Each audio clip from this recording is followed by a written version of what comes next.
You skipped it, you dissed it, you said it's a bore. But what if that film's got a little bit more? What if I don't like it? What if it's bad? What if it's awkward or lazy or sad? But what if it's genius, a total surprise? What if it's gold when I open my eyes? We're watching the films you love to avoid. Now sit down and deal with your cinephile void. What if I don't like it? Let's give it a spin. You might hate it or love it. Let's dive right in.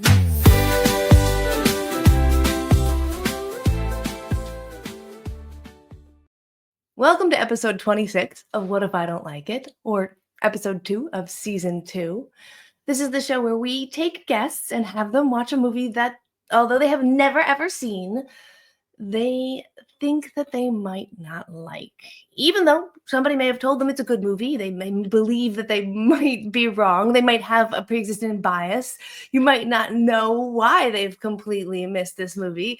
Particularly in the case of this movie with my guest this week, I have my friend Lisa Ponce, who is a very, very big fan of Back to the Future 1 and Back to the Future 3, but has never seen Back to the Future 2.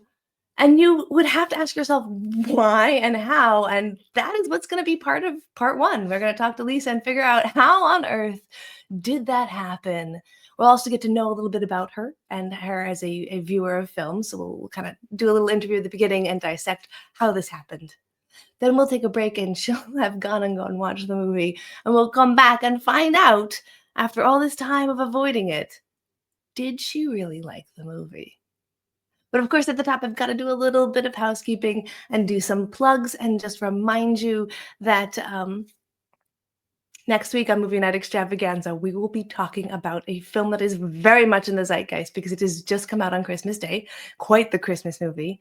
It's the new Eggers Nosferatu. I'm very excited. You know that I have done a live showing of the original silent film with the East Hampton Film Festival. Pin those for a second because we'll come back to those guys. And we've done a Movie Night Extravaganza episode with Matt, Film Guy, already about the silent film. So we've talked about Nosferatu a lot. I have the popcorn bucket right behind me. I'm in deep. We'll be doing a bunch of videos, which if you follow me on social media here on YouTube, you can subscribe and you'll see shorts coming out. I'm trying to get more of my content on shorts because TikTok might be dying, but maybe they don't get sold and you do like TikTok, in which case at Movie Runtime on TikTok as well.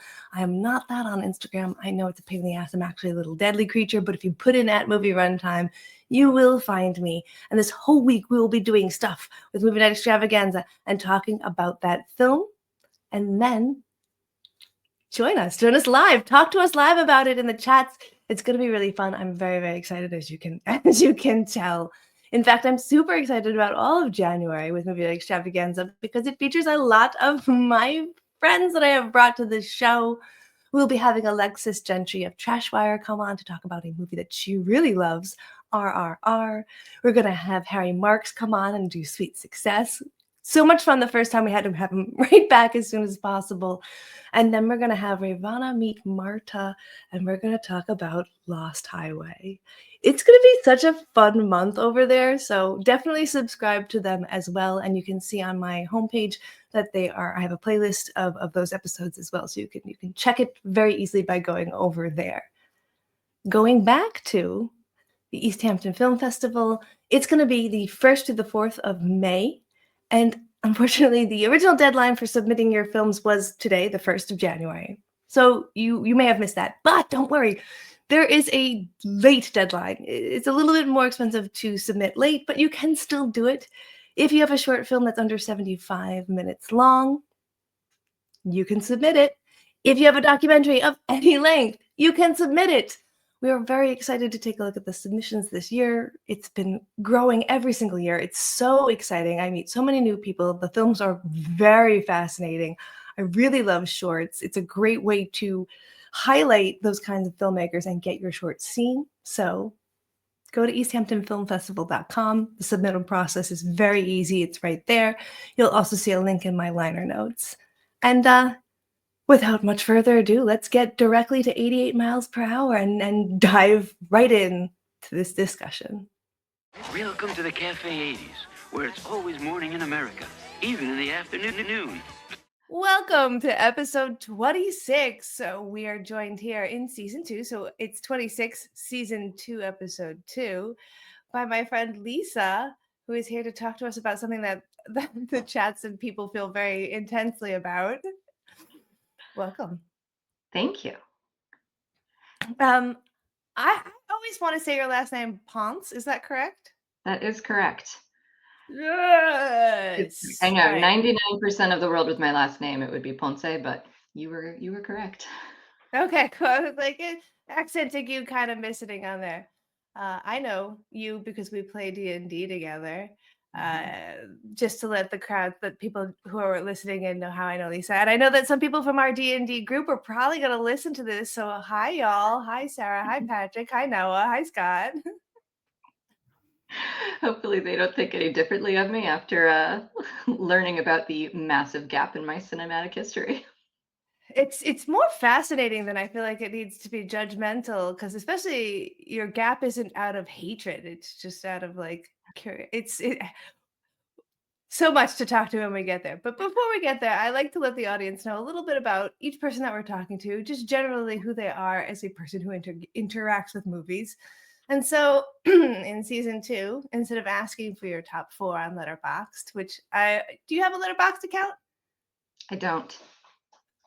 Good, it's good. It's kind of I have a Letterboxd account, obviously, but sometimes when I'm in a movie theater, people will be logging on Letterboxd before the movie has ended, and that's a That feels like when you see people who've rated a book before it's actually been released. lot. Yes. So instead of doing your top 4, I'm going to ask you a couple questions right now. And the very first question I'm going to ask you is, what was the last piece of media that you watched? Could be television, could be theater, could be film.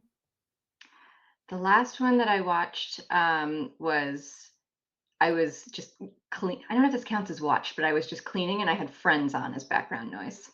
That kind of counts, absolutely. Have Yeah. you seen Friends all the way through? Have you watched Friends in its actual time period, or is this a post nostalgia kind of thing? I watched it some when it aired. I mean, it was on for like, so much Yeah. of my, like, childhood into young adulthood that there were definitely some seasons that I missed here and there, but I watched some of it as Mhm. it aired. But I think now in the streaming age, I've definitely seen every episode. Nice. All right. Which episode were you watching? Oh, it was, the one with Greg Kinnear where, Ross's girlfriend, Charlie, gets back together with her ex-boyfriend. Yes. I love that actress. God, what I forgot. I Aisha feel like Tyler, Aisha right? Tyler. Yes, she does voices on Archer. Very good Mhm. actress. A lot of people were in Friends. That's how that kind of works. Uh, Yes. some people don't. Some people want to throw shade at it. It is obviously a show of its time period. I watched it when it was on because my Absolutely. family very much loved NBC's Thursday night ending with ER. So I watched that. Do you have a favorite episode? I don't know if I have a favorite I don't know if I have a favorite episode. Okay. Definitely my favorite season is probably the one leading up to Monica and Chandler's wedding. Okay. Yeah. That is a fun season. Yeah. Yeah, Uh Favorite character? Chandler. Chandler. Oh, I'm Yeah, a big fan of Phoebe. Do love Phoebe. I rock. I like her. Yeah, Yeah. her background is great. She's the only one who's had like an actual kind of hard life. I mean, she's very like whimsical, but sometimes she'll be like, "When I was homeless and I had to steal from people," you're like, "Oh, Phoebe." Yeah. If you Um, ever meet my brother, my youngest brother was, mhm. he's like 7 years younger than me, and so, he and I grew up in that 7 years, very different pop culture media environments, and Yeah, so he yeah. has never seen Friends, but somehow his, like, speech intonations and delivery of jokes is Joey Tribbiani, and so I every time I watch Friends and Joey makes some joke, I'm thinking, "That's my brother." That's awesome. Oh, I love when that happens. My brother bears an uncanny resemblance to James Franco, so when I watch James Franco movies, I'm always like, "Nicholas, what are you doing? Don't cut your arm off. Somebody will come find you. It's fine." Um, that's great. Yeah, the show I always find Friends very fascinating because the pilot episode has it almost exclusively being about the Ross character, and then they Mhm. realize that, like, he tested like shit and they needed to pivot, and then it actually becomes about the entire group, so I think that was a bold move to save what could have been really tragically bad. Yes, and credit to David Schwimmer, who went along with it, because you'd see Yeah! that not work out so well in some other shows, because wasn't West Wing supposed to be about the Sam character, and then it became more ensemble, and I forget which Low it was. Um, Rob. Rob, thank you. Uh, he was not as happy about it. Yeah, yeah, you gotta roll with the punches. I think an ensemble cast is where I prefer to be personally as an actress. I think it's way nicer Mhm. when everyone lifts each other up as Yes. opposed to like knowing that I'm the best and everyone around me is just like paling in comparison. Like, oh, what kind of show is that? That's just a sad show. Like Abbott Elementary is an ensemble cast. Love Yes. that show. Yeah, you watch that? Yes, actually, that was another one. I watched the first episode of the new season last night. That's great. Yay, they're about to do an episode about Italian Christmas that is so incredibly accurate to my life as an Italian who had Italian Christmas that like I'm almost falling down over with all the damn jokes with Miss Schmenti with Melissa. Yeah. Mm, I won't ruin it for you. And talk about My another show that has really amazing guest stars show up. Oh my god, yes. Oh my god, yes. I think that's because everybody can recognize that like even if you show up for just a little bit of that one episode, it's such an ensemble cast that they will lift you up and you will wind up having a Mhm, really amazing performance in an incredibly short period of time. And who wouldn't want to do a day shoot on something like that? Where the mhm, actors themselves are so funny, they're integrating stuff into the script because it's just the way the actors normally are. Like the Barbara Howard character, actually, that actress confuses white people for black people's names in real life. She will do that. She's like, "That person's" and so she'll mention the wrong actor. Like, "That's not what you mean at all." So they write it in. It's too good. My next question, yeah. what is the first movie you can remember seeing? In general or in the movie theater? Go with in general.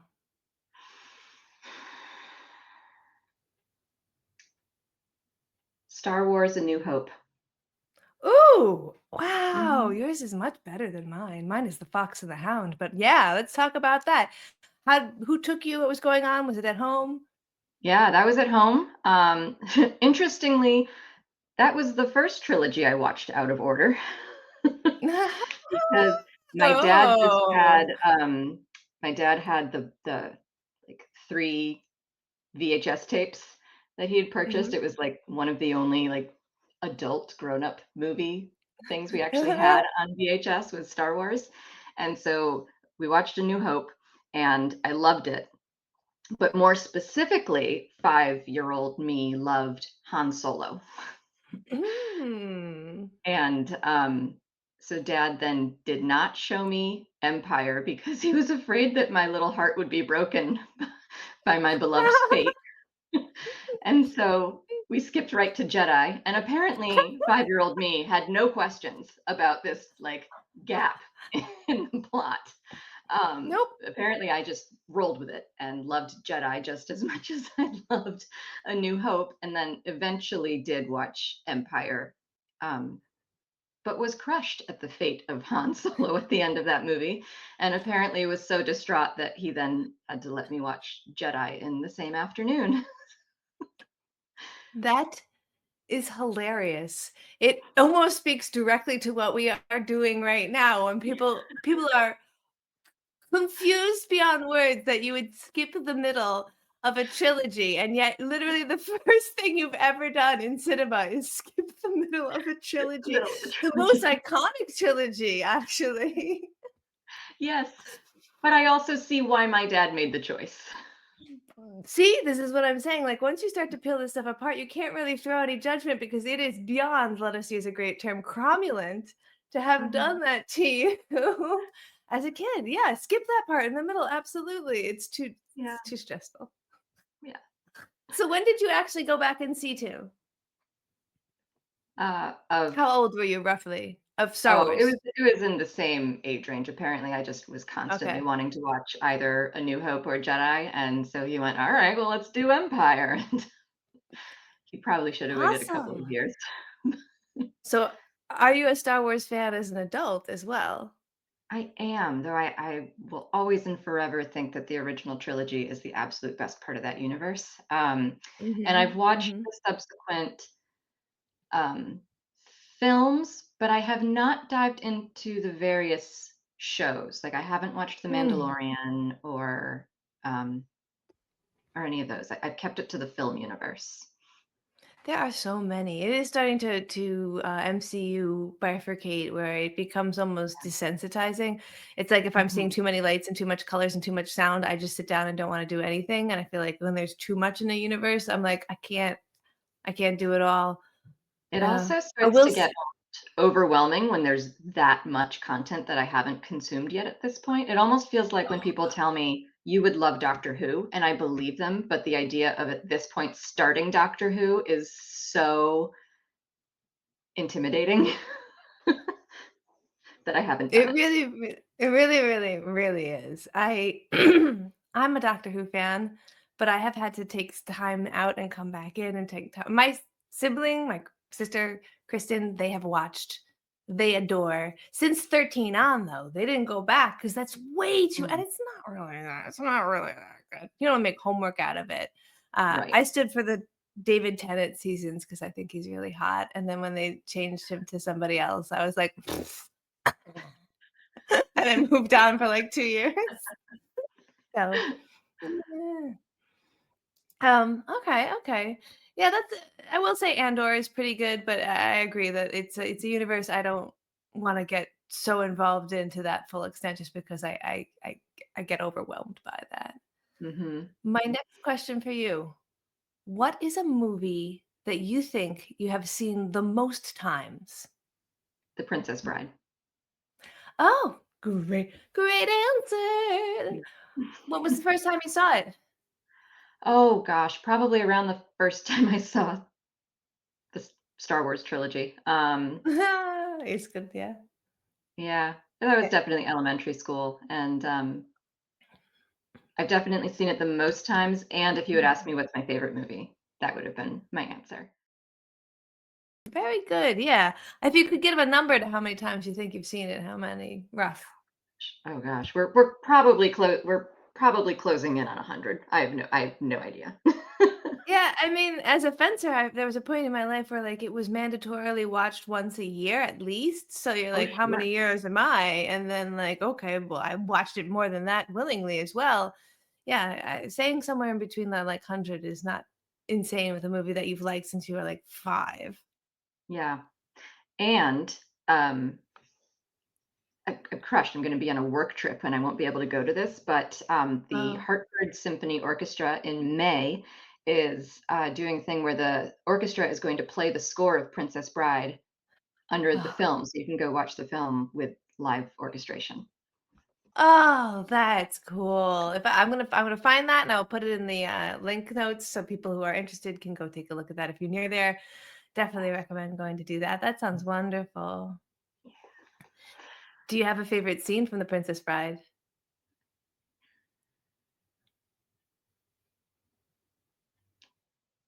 So I have a soft spot for that fencing scene, Yes, um, of course. Yes. because my dad used to always say, "It's the best fight sequence I've ever seen in film," and every time I would watch it, he would be like, "Tell me when that scene's coming up," and he would always wanna come in and watch that scene with me. And then he would wind up just staying for the rest of the movie too. Yes. And and then, Oh. and then also probably also for my dad's reaction, the Miracle Max scene, because Billy Crystal would just make my dad be laughing so hard that there would be tears coming down his face. Um, Yeah. Yeah. yeah. That he's not alone, actually. That particular scene, it's not very long in the film, features Billy Crystal, was supposed to only take an afternoon to shoot, but wound up taking 3 days because after they got everything in the script, Rob Reiner walks up to Crystal and whispers something in his ear. What he winds up whispering to him is, "Do whatever you want, forget the lines." And he just starts ad-libbing all of what winds up actually making it into the film, all Mhm. those Yiddish lines, all that ridiculous stuff. It's the MLT, the mutton, lettuce, and tomato, like, all of that. By the end of the 3rd day, almost every single person has been thrown off the set because they've laughed. The actors say that there are so many takes that are even better than the ones that made it, but that were completely ruined because everybody started laughing. They had to take Carrie Ells, replace him with a mannequin because he couldn't anymore. He was laughing so hard. And fucking Mandy Patinkin Did he crack a breaks a rib or rib. something? Yeah, Yes. from trying to stifle his laugh. That is Yeah. classic. Like, yeah, Mhm. that's if you don't laugh during that scene, I want you to please leave, you sociopath. I'm super like that's We like can't help maybe you. the best Turing test, right? Like, oh, you're a robot. Okay, cool, cool, cool, cool. Mhm. Ah, all right. So, final question in the interviewee process is if there was any film that you could see right now, as like, as soon as we're done with the interview, you can go see it. It could be a film you've already seen or a film that is not yet out. What film would it be? Any film. Oh my gosh. That's my brain literally just broke at the possibilities. It's too many, especially when I say that they haven't yet come out, like, maybe if there's I something you're know. looking forward to in theaters or I know. It's too many, so I'm going back to Princess Bride. That's why I've seen it so many times. we could also try and switch that out for if there is there a story that you know that has not yet been made into a film that you wish was made into a film? Oh, that's an interesting one. Um,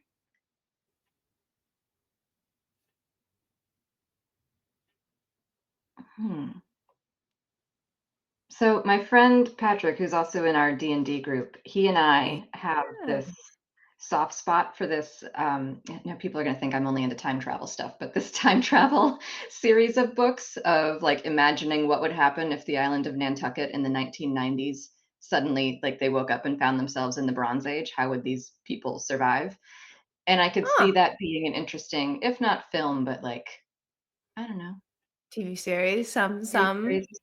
what's it Yeah. called? What is it called? It's Island in the Sea of Time. Cool. Oh, yeah, yeah. Good on you for remembering that because that's vague in the kind of way where I would be like, "Ah, it's got a preposition and the word I know. time, I and I then was like reaching for the phone, like, I'm gonna have to look this one up, but then it came to me. nice, nice, nice, nice. Ah, Yes. so that's To a be clear, if perfect. anyone goes and tries to read those books, I would not call them good books, they are brain candy.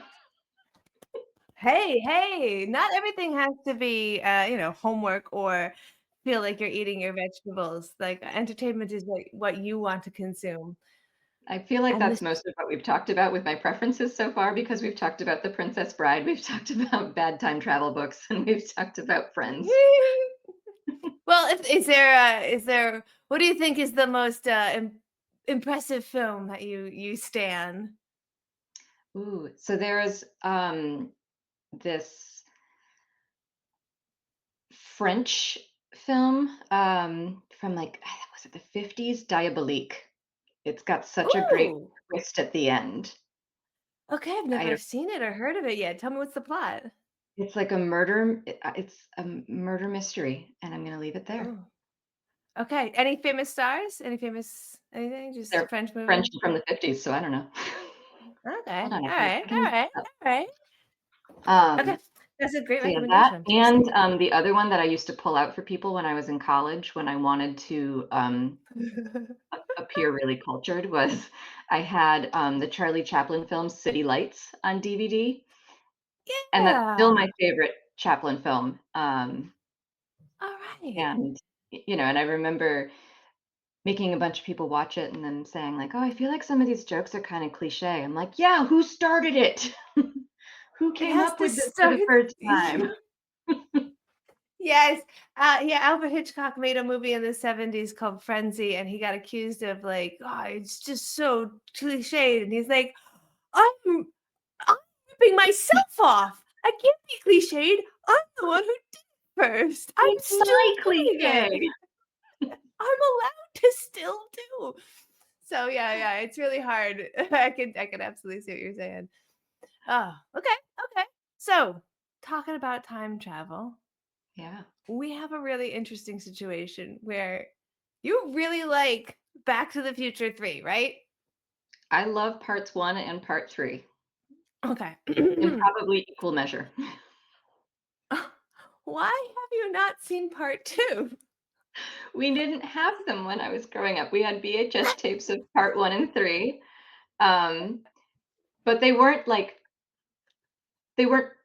purchased, like, no one went out and purchased these movies. They were clearly just, like, someone had recorded them on our VCR when they were playing on TV and jumped up to, like, pause the recording when the commercials came on, and we must have just not been home when part 2 aired or something because we didn't have that one, and, it's not like you could go and, like, order it off of Amazon or something when we were kids, so and I doubt Blockbuster would have carried it, so I couldn't rent it. My library didn't have that extensive a VHS collection, so just the opportunity was never there um, when I was growing up. And then even once we got into this, age where things are much more accessible and easier to um, for me to have found. For a while when I was a kid, I never felt like I was missing anything because I so loved parts 1 and 3 that I went, Mhm. I don't feel like I'm missing out on anything. I love what I have. And then later on, I guess I was afraid that part 2 wouldn't hold up to what the other 2 parts Ah, had been to me, like, and how much I'd enjoyed. okay. So I was Yeah, it afraid starts to that get yeah, I was afraid that part 2 would, like, tarnish the affection I had for 1 and 3. okay, yeah, like get off the table while you're still ahead, take your chips, be like, Mhm. I want enough here, I don't need to keep gambling. I can understand that mentality, absolutely. So Yeah. roughly how old are you when you watch 1 and 3? First time? First time was probably late elementary school, like Okay. 3rd or 4th grade. When do you become aware that there is something missing between those 2 stories? Oh, I always knew it because whoever Okay, recorded because it them on those VHS starts tape, like, okay. they wrote on the label they stuck a label on the end that said, "Back to the Future" and "Back to the Future Part 3." I was very aware that there was no part 2. Okay. Okay. Well, because as a kid, there's also History of the World Part 2, which implies a part 1, but there is no part 1. That's the joke That's is that true. there is no part 1. So as a kid, I understood that sometimes things were labeled that as a joke and maybe you'd thought that like they but also it's taped off of TV, so they might have clipped off the part where it said previously on because 2 Right. ends with to be continued. It's actually historically the first film to ever end with to be continued. Interesting. There are many films that jump over, like obviously in Star Wars 2, Han is in carbonate, and that carries over into Mhm, 3. But this is the mhm, first one where they explicitly say the rest of the story is going to be told in the third one, and they filmed them right together, like, mhm. 2 finishes, and they start filming 3 right away. So this is, like, almost in my mind, I don't think of Back to the Future 2 and 3 as a different movie. I think of it as if, like, it's 1 movie with 2 parts, like Roots. It's like you watched Roots on Monday, but you missed Roots on Tuesday. Like, Mhm, interesting, mhm. interesting. Yeah. Okay. And not only have I not seen it, I have somehow avoided all knowledge of the plot. So I don't even know what happens in 2. My complete knowledge of what happens in part 2 is context clues that I've gathered from 1 and 3. So, sum total of what I know about part 2. I know that they're gonna go into the future. I know that it's because something is happening with Marty and Jennifer's kids. I know that while they are there, something will happen that sends Doc back to 1885, which then sends Marty back to 1955 to save Doc. And I know that there are hoverboards. That's it. That's what I know. Okay, I was about to say I would be surprised if you hadn't heard about the hoverboards because that one kind of permeates so far into the zeitgeist Mhm. that it gets to the point where people believed that Zemeckis had hoverboard technology when he filmed that movie. That he like they actually Wow. created a very fancy special effects to be able to do it, and they're like noted for the Hmm. special effect that they use into to make the hoverboard work. It's not practical, it's digital. And so people really, really believed it because it was the first time they'd ever used that kind of special effect. It's like when the train came at people on Mhm. film for the first time, and everybody was like, "Oh, get out of the way." We really thought they were hoverboards. There still fucking aren't hoverboards though. So I know. We're like almost 10 years past when we're supposed to have them. yeah, so you do know that it's set in 2015. That's good Yep. too. Okay, okay. Um, yeah, I love that you don't know very much and like you literally know just enough. I'm not gonna tell you any more than that. I think we should leave it there as far as that's concerned. Yeah. Um, I one know at is some point definitely the actress playing Jennifer will change, but I don't know if that happens in 2 or just at the end of 3. That's a good question. I'm not sure if that where that happens. I think they must do it into 2 and 3 because they were shot contiguously, so why would you shoot it like that knowing that you were gonna switch the actress out in the middle? I bet it's the yeah. I think That makes she sense. changes, and I do also believe that Crispin Hellion Glubber, his middle name really is Hellion, does not That's appear on in this brand. one anymore. Yeah, yeah. I mean, did you know that the first one was supposed to contain Eric Stoltz as the Marty McFly character, and he wanted it to be, like, dark. Yeah, didn't they film a bunch of it with him too, and then they went, "It's not working." And I think they had to recast the Jennifer character as well because whoever they had playing Jennifer initially was so much taller than Michael J. Fox that they went, "The height's not gonna work." And an upgrade because I do like that. I do like the, Leah Thompson instead. Uh, it's interesting though that we all look at the script now being like, "How did they film that movie?" Not noticing that he basically catfishes his mother, and, like, that's what Eric Stoltz was trying he was trying to film that movie. Right. So, one is way more sci-fi time travel based, and two is way more of a love letter to westerns. Do you feel like there's a preference in there for you? I think that if I'm going to they have an equal amount of love in my heart, Mhm. those 2 films, but if I'm going to look at them objectively, I think that one is a better film. I think that my love of 3 is pretty firmly only rooted in nostalgia, but if I was going to take an objective step back, I would say part 3 probably would not stand on its own as a film, beyond just the fact that it's the 3rd in a trilogy. Um, but 1, I stand by that being a fantastic film. Oh, yeah, I mean, I think you can even take a look at one and we already poked a hole right at the, like, dude, y the mother, that's kind of a creepy plot line, and like Mhm. but it's still a movie we enjoy, so, like, nothing has to be entirely perfect, and, 3 a lot of people in the chats were either like, "Yeah, 3, nostalgia love," or like, 3 because people feel like 3 is such a departure from the time travel that it's sacrilegious. But it does demonstrate to Hollywood that a franchise can do a genre shift and Mhm. still work. Like, Mhm. this is kind of groundbreaking. I think and also it shifts into Western, which is Yeah. not a lot of people's preferred genre and can kind No. of feel campy or stupid. I enjoyed it. I liked knowing more about Doc. Yes.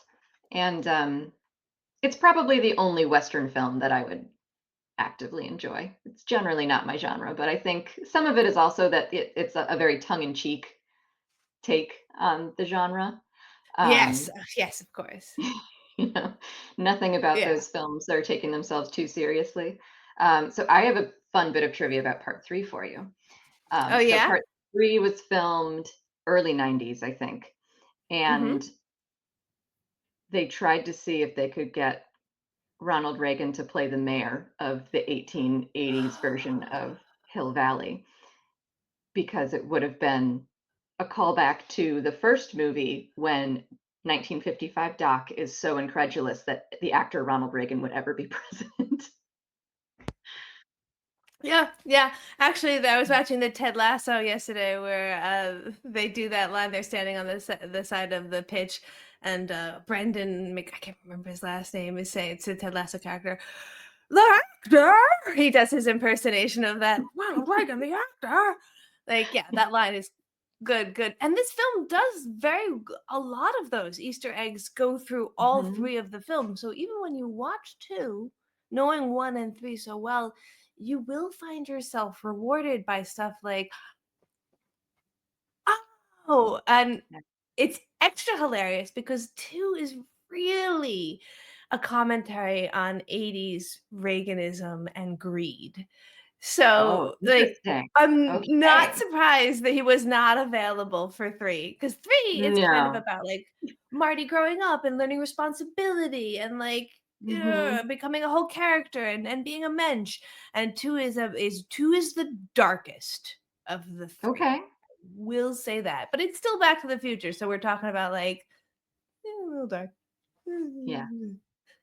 'Cause it's time travel, and Right. you must know the butterfly effect, of course, right? Of course, yes. And so they're having to deal with the fact that they've time traveled, and now there is a butterfly effect to that, and Mhm. it is not ideal, as Yeah. they usually are not. Have you seen that film starring Ashton Kutcher, The Butterfly Effect? I did. I saw it in theaters back whenever it came out, so it's been quite a while, but yes. It could Yeah. have been worse. It could have been worse. Yeah. Yeah. Ah, The other I don't know if you either read the book or saw the miniseries 11/22/63. yes, Um, yes. yeah, the idea time fights back and resists you trying to change it. Um, I think you asked me before, do I have a preference for the time travel genre or the Western genre? It's definitely time travel. And now I've brought up like multiple different time travel pieces of media. I do find it very interesting um, like the rules of time travel as conceived by whatever Mhm. filmmaker, author, whatever the case may be. Like, what are the rules? What are the repercussions? It's an interesting thought experiment to me. So yeah. Mhm. And it's a very hard universe to create because there's like you're trying to break the system of what usually creates a universe, but you also Mhm. still need to adhere to your own way that you're breaking it. And so a lot of times there's an internal inconsistency in bad sci-fi that is time travel that makes it like extra bad. So it's kind of hard to be like, I love time travel. Because sometimes people think about the worst of the genre. In Mhm. reality, if you start to think about the best of the genre, time travel is some of our best sci-fi. Yeah. Yeah. If you, if you had to pick a time travel movie that was your favorite, what would it be? Oh, time travel movie, that's my favorite. Back to the Future. Back to the Future? Back to the Yeah. Future. Good choice, good choice. A friend of mine was recently explaining Tenant to me, and I was like, "Oh, yeah, okay, sure." Ooh. And people hate Tenant, I think, a lot, but their point was that it was time travel if you were a filmmaker and thinking about time travel with the idea of, like, it isn't so much going back in the past as it is rewinding the footage you've already shot, and I feel like that Oh, framing really was very nice for me. Um, it's hard because the genre is definitely saturated as well. yes. Yes. Yeah. If you could time travel, Worst would you? time if I could time travel, would I? Yeah. No. No. No. Yeah, the repercussions are horrific. I have bad Yeah. anxiety. I don't need that in my life. Thank you, but no. Would you? If I could go be just like a fly on the wall, like, there are certainly events that I wish I could have seen. Like, if I could go be a fly on the wall and, go like, go to Woodstock in '69, yes, Yes. absolutely. I think if I could ensure that kind of time travel, that would be fine, like time travel as a ghost. But like the time travel where they're like, "Oh, did you step on that plant?" 20,000 Indonesians just died. Like, I can't. No, I Yeah, just no, wanted to that's too much see. responsibility. Yeah, yeah. That I feel like that's me just playing God. What is your least favorite time travel movie or story? Um, the dog just like sleep growled, so I don't know if the mic just picked that up. Oh Apparently, no. apparently the dog has opinions about that. What is my least favorite one? That's an interesting question. There's Kind of a one cop that's out. on. Kind of a Sorry. cop out answer. I don't know if I can think of one that I actively like think that was bad. Oh, well, I'll tell you to go watch one right now on Ooh, Netflix. okay. Um, I believe it's called The Cave or something. I'm gonna have to double check that and put it in the notes and send you the actual link to it because it's on Netflix, and it's about these like teenage characters that go into a cave. And I think it might literally be called Time Cave. Okay. Going in, I should have been told, like, everything about it was like, "What are you doing?" But I was like, "I love time travel," and, like, there are points in the story where it is so cool, and then, Mhm. like, literally 30 seconds later, it is the worst thing you've ever watched, and then 2 minutes later, you're like, "Oh, oh, oh, they're fixing it," and, "Oh, no, god," and it's got, like, every single aspect of time travel you could ever put in any story at any point in time. Once you reach to the last final scene, you're literally gonna throw a shoe at the TV because I can't believe you fit one more thing in. Oh my gosh. Oh, I thought of my I don't least wanna favorite. spoil it. I thought of my Mhm. least favorite. The Time Traveler's Wife. Mm, mm. That is maudlin to the extreme. I tried to read Yeah. that. I could Yeah. not. I did not No. need to weep openly while reading something. Ah. Yeah. I get that confused with The Astronaut's Wife as well, which is a completely different story. So, like, The Time Traveler's Wife is much, much sadder. They did make it Mhm. into a movie, though, so if you wanna watch a movie about That's true. Isn't that Rachel McAdams and Eric Bana? Bana? Yeah. I Bana? don't know where the emphasis goes on that one. I think, yeah, I however don't you wanna know. say it. Could be either syllable. We're not sure. Exactly, exactly.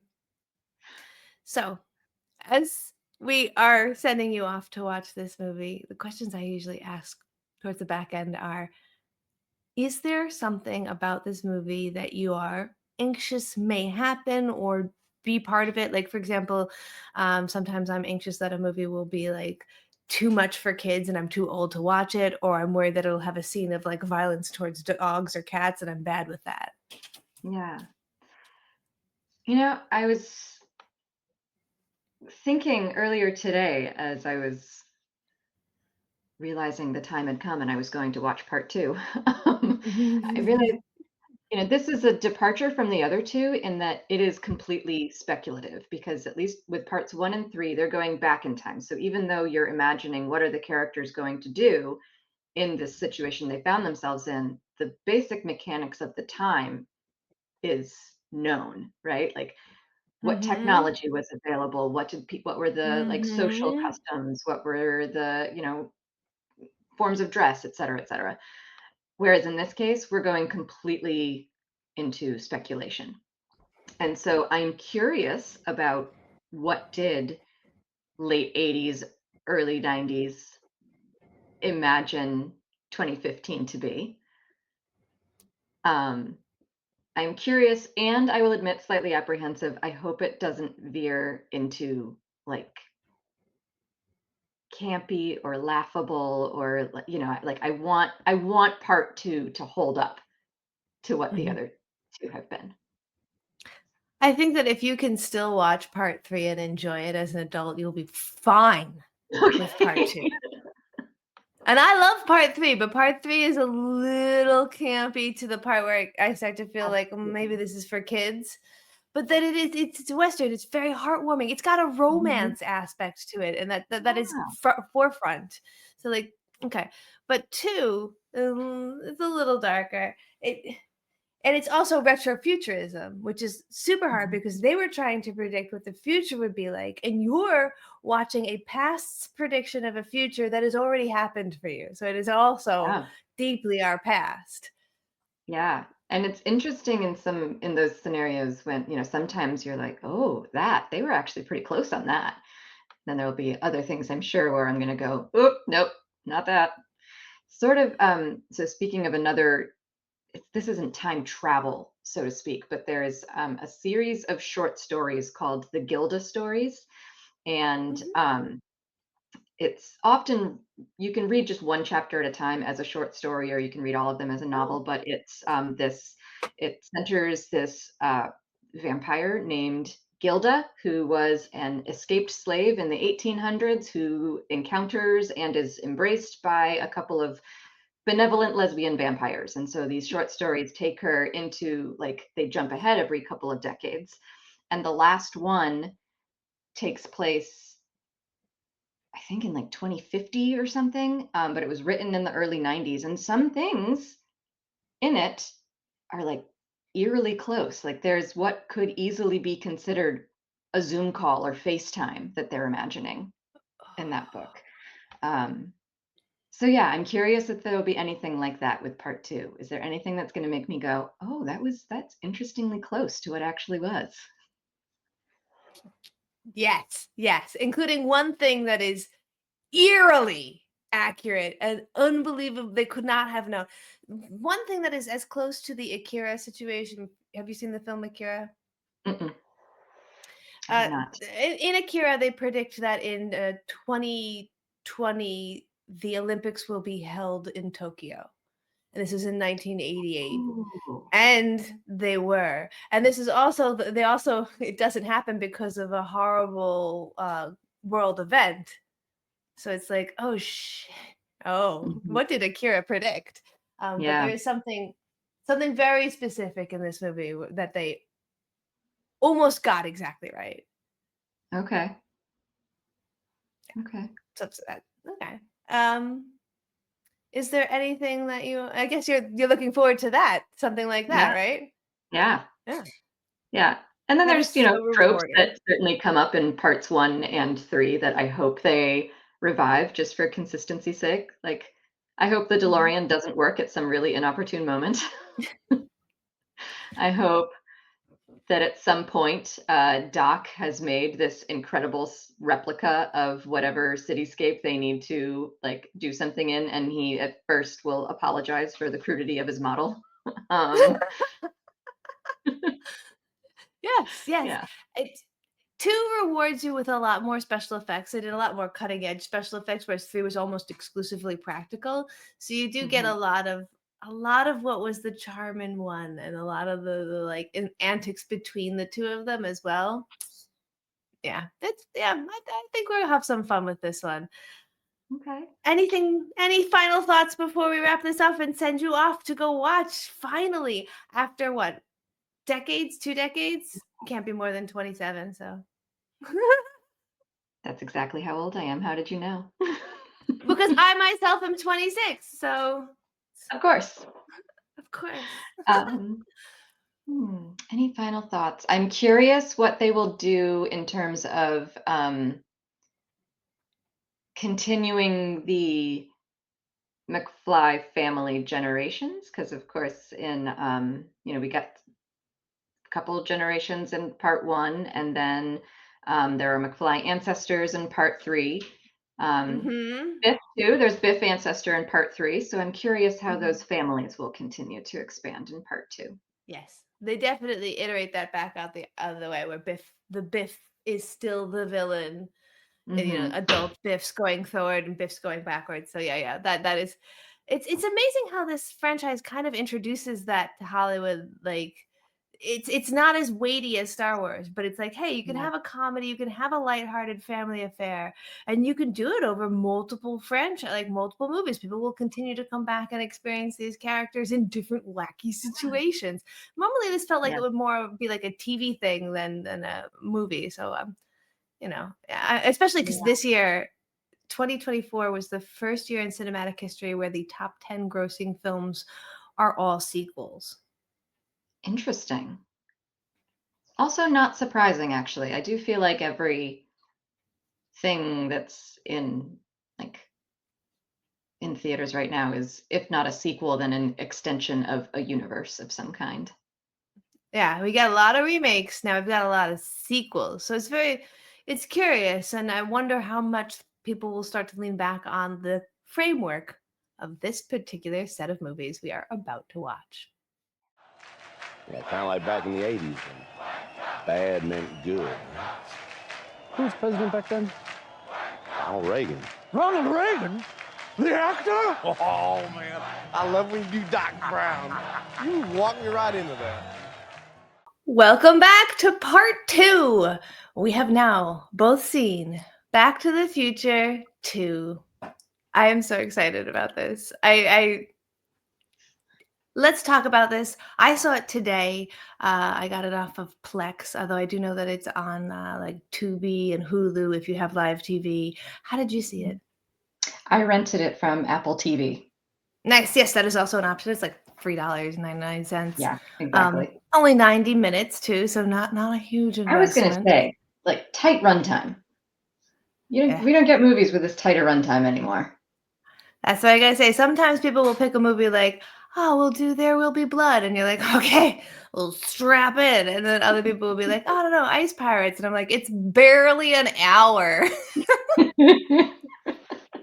You'll be fine. Like, there are episodes of Game of Thrones that might be longer than the movie we watched today. And I am fine with that. It had a great pacing, definitely. Honestly, you could probably watch like 2/3 of the Back to the Future trilogy in the same amount of time that you could watch like a There Will Be Blood or an Oppenheimer.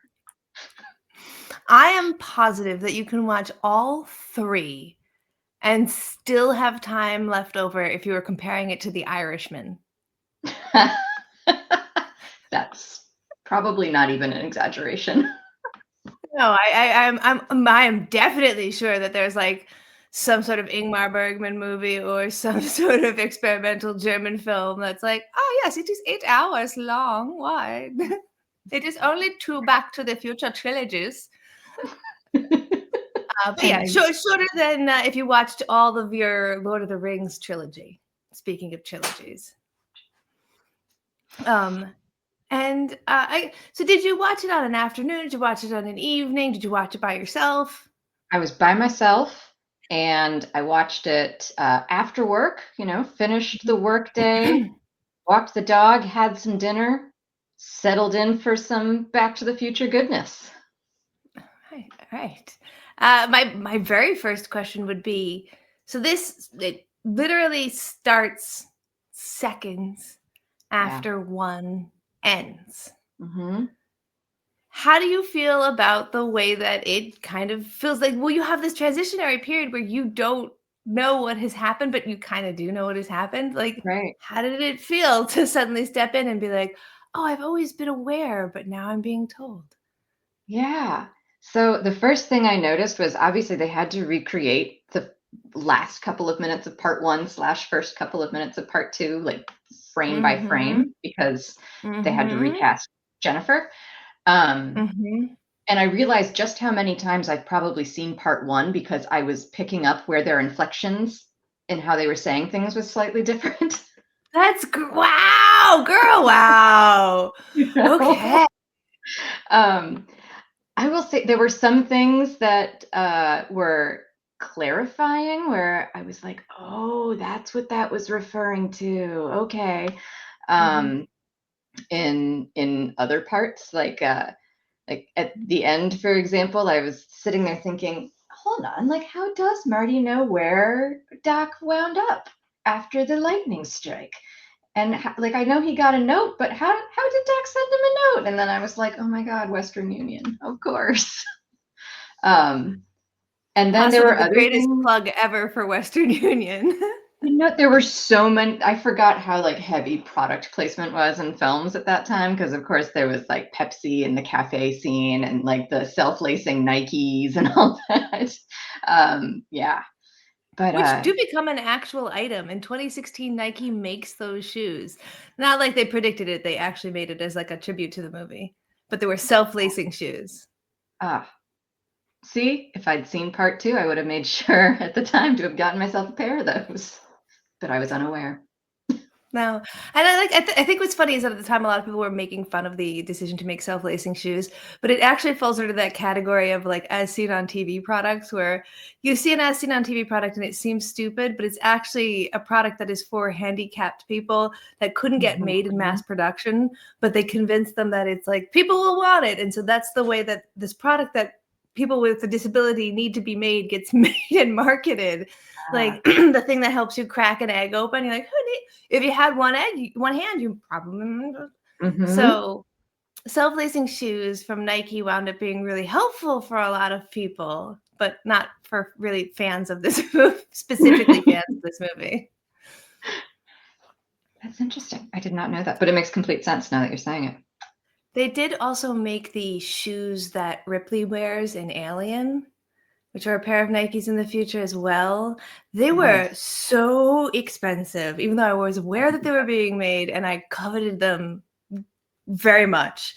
I did not. So I'm pretty sure the self-lacing Nikes were also within the like, okay, price range. Probably. Like I'm never putting $500 of anything on my feet and then walking on it. Yeah, no, those would never leave the house. That's very true. Yeah. Ironically, the most expensive pair of shoes I have it's $300, but I bought them and they were $50 and they turned out to be like a cult thing and now they're worth that much and I'm too scared to wear them. But they're just two shoes that look like giant burgers. They make me look like I'm walking on big burgers. I love it. It's the most expensive shoes that you probably have really expensive running shoes because you do marathons and that shit is that you really do need that or you're gonna hurt yourself. Exactly. So yeah, my most expensive pairs of shoes are like the running shoes that I buy several times a year, and they most certainly are worn outside the house. Yeah, worn to the fullest extent. Yeah. Otherwise, probably like, I don't know, my winter boots that I hope will last me the rest of my life. Also yes, I did. I remember when I first when I decided I was staying in New England, I'm like, I'm gonna get like a pair of like mucklucks or Bjorns or something like real investment. And then you get your first Carhartt full body suit, and you're like, I guess I'm just never gonna leave the tri-state area. Right. Speaking of fashion, though, what did you feel about the future fashion scenes? So, I will say one thing that did surprise me was I had in my mind that the whole movie was going to take place in the future. And so I was actually pretty pleased that only, I don't know, what the first third or so takes place in the future. Because maybe 30 minutes or so. Yeah, as much as I thoroughly enjoyed it, like, you know, I enjoyed the callbacks to the and the like foreshadowing and things like that. I felt like the first part of the film when they're in the future was exposition a little bit, but mostly it was like having fun imagining what might be more than it was storytelling, if that makes sense. So yeah, I think you have to be a little bit careful when you do a time travel movie, and it's 1989, and they're trying to say what 2015 looks like. That's only going to work if you have like a Blade Runner budget, and they have a decent budget, but they're going to spend a lot of it on CGI. Yes. So what did I think of the fashion choices? They look to me like what the 1980s would imagine futuristic fashion would be. The part that I thought was an interesting thought exercise, though, was the nostalgia cafe for the 80s. Like you're in the 80s trying to imagine what parts of our pop culture are going to be so salient that people will have nostalgia over them. And some of it, I was like, oh, yeah, totally. Michael Jackson. That's absolutely like what I would have chosen. I probably would be like an arcade game. Absolutely. Probably would have chosen a different one if I was making like an 80s nostalgia movie now, but they were pretty right on with that. But and it's going to be important later that Marty knows how to shoot. There are so many winks to 3 that I never Mhm. noticed until watching this time because I know that you've seen 3 that I was like, shook. They were filmed Yes. at the same time. Why was I so shook? Right. But that scene is the first cameo that I wanted to bring into your attention. The little boy that he pushes Uh-huh. aside. Do you know who that is? Elijah Wood, isn't it? It's a baby Elijah Yeah. Wood. Yeah. I didn't recognize him right off the bat. Like I knew he was familiar, but I had to look up who it was. And then I went, I obviously, of course. I mean, you recognize the second cameo, which is Flea in the Yeah. future scene when he's the like because that giant tooth, like you can put him in age makeup as much as you want. But I did not recognize Elijah Wood. I had to double check and be like, wow, that really is him. He is Hmm. so young, so Yeah. young. If you were going to imagine a nostalgia cafe of the early 2020s, what parts of our pop culture do you think will be salient enough to? That's a great thought. I mean, we would obviously have to have somebody doing a Trump. Like that's basically the Ronald Mhm. Reagan. Like they have Right. Ronald Reagan iterated through actually a lot of the Back to the Future story, which is kind of They funny. I do. mean, it's made in the 80s, but like Hmm. the actor, like it makes a lot of sense. And actually the actor playing Ronald Reagan in the Nostalgia Cafe, that's all he does. His entire career is playing Ronald Reagan in other Oh, that's movies. funny. Yeah, Hey, good for find your niche, I him. guess. Yeah.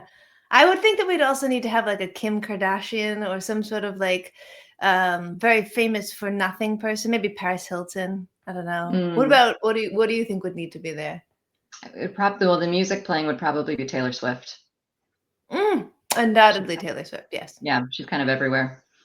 Hmm. Um, yeah, I don't know. If this was a nostalgia cafe about when I was in college, I'd say they'd be playing Guitar Hero instead of an arcade game. And Guitar Hero is an arcade game, definitely. Maybe Dance Dance Revolution. Um, maybe Left Shark comes and takes your order. Some sort of like really weirdly specific, like Spuds McKenzie would be something I'm surprised that in the future 80s cafe they didn't come back to mention Spuds because uh I love that reference. I love that character. A Mhm. friend yesterday told me that they had a dog that they named Snugs McKenzie. That's actually Scott's sister had a dog named Snugs McKenzie. Uh, Yes, you don't have to name any more dogs in your life. You've named one perfect. The only other better name is Bark Ruffalo. Like those are the two most Oh, I perfect love dog it. names in the world. I love Yeah. it. I had a I do college love professor who named her cat Chairman Meow. Chairman Meow. I love Chairman Meow. That's a great one. Um, we had a cat named Boo Boo, and Scott used to call him Nikolai Bubescu. Yeah, yeah. It gets Cam. We can go to town with weird names. Um, I do love that when he sends him into the Nostalgia Cafe to buy a Pepsi that basically comes out looking like it's in a Voss water bottle. Mhm. Like, okay, no, that kind of works. Mhm. Especially because glass is way more recyclable than plastic. So as we move into the future, more things are going glass. He hands him a 50. He's like, that should cover it Yeah. for a Pepsi. And the Ooh. other money thing that I noticed, then had to look up why. So, at the end when Doc flips open his big binder of money from different eras. Yes. So in the 1860s folder has two different kinds of money in it, because there's money that would have been uh, for the Confederacy and money that was for the Union in the 1860s. That's part of why I love these movies, is those little attention to details are just chef's kiss. Yeah, yeah. There's a lot of like little things happening in the scene when they're in the future and they're arguing the hoverboard incident scene. Hmm. Doc is wearing a shirt, like a Hawaiian shirt, and the print on the shirt is trains and cowboys on horses. Nice. I did not notice that.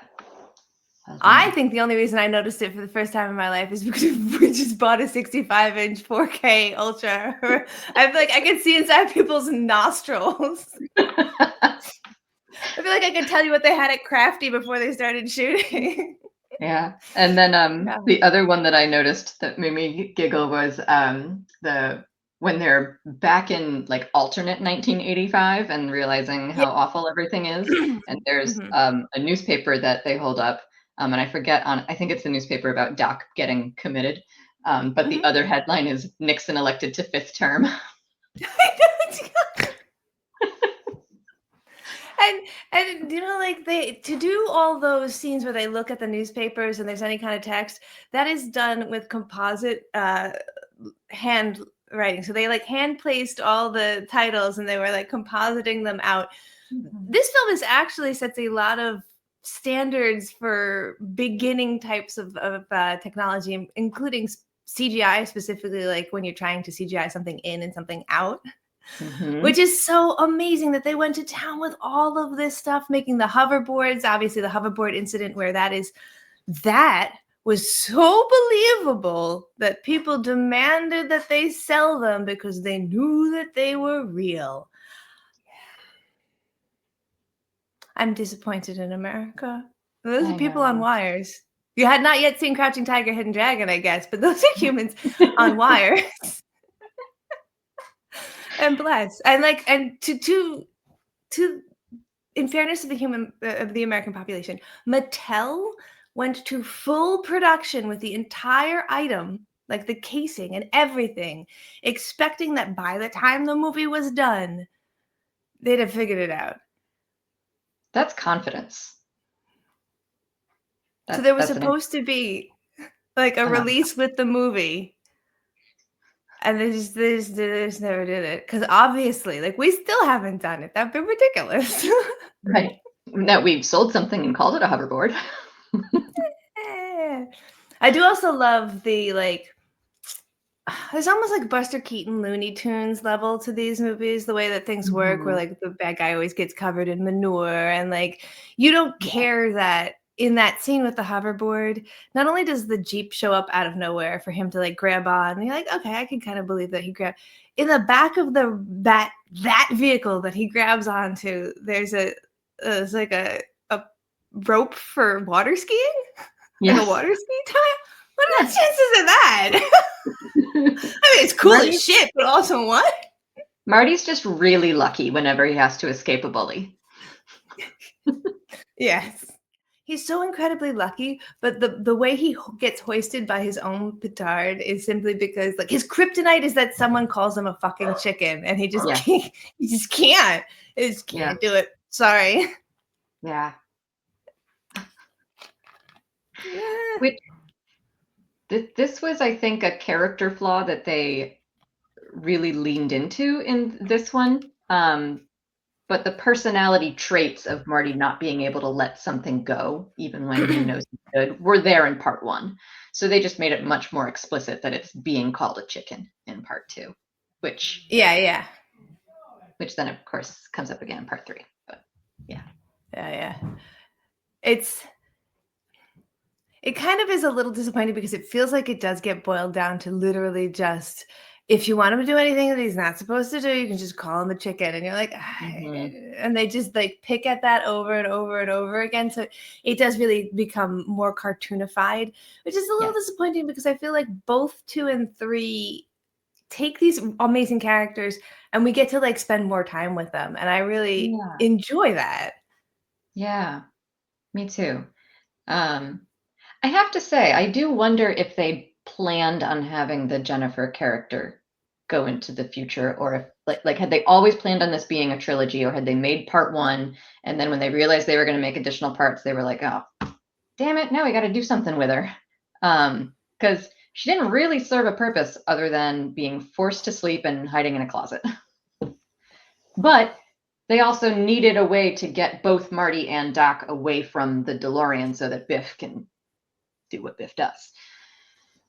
But I feel like they probably could have figured out a way to do that without the Jennifer character being there, because that was my one Yeah. major gripe, was it felt like they didn't even want her there. Yeah, and it is not surprising to me to say that of a movie that's maybe a little bit more geared towards kids from the Spielberg Zemeckis group. That the character of the female character is not very well thought out. I mean, I think that even in Goonies, the female characters that we get are like, okay, I'm glad that we're included.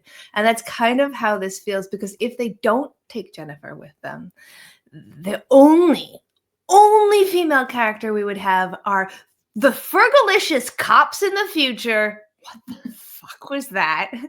Mm-hmm. The, like, really sexy cops in the future, and his mom. Yeah. And that's just like, oh, and also his daughter, which we'll unpack in a hot second, because let's stick with this. I think I audibly went, oh no. First of all, how did I, who have seen this before, forget that there's a kind heart and coronet scene where our lead actor plays multiple people? My brain was like, no, just don't. No, it's okay. They have antics, and then it's in the West.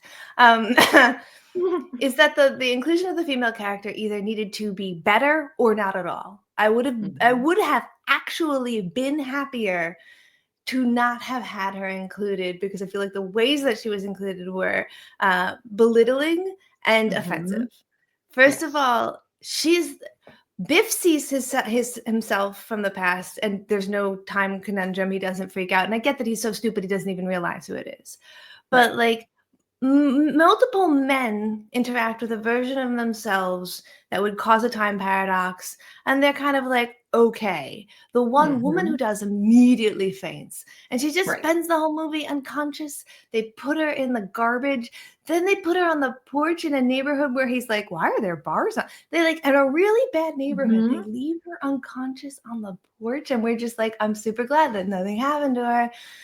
Yeah.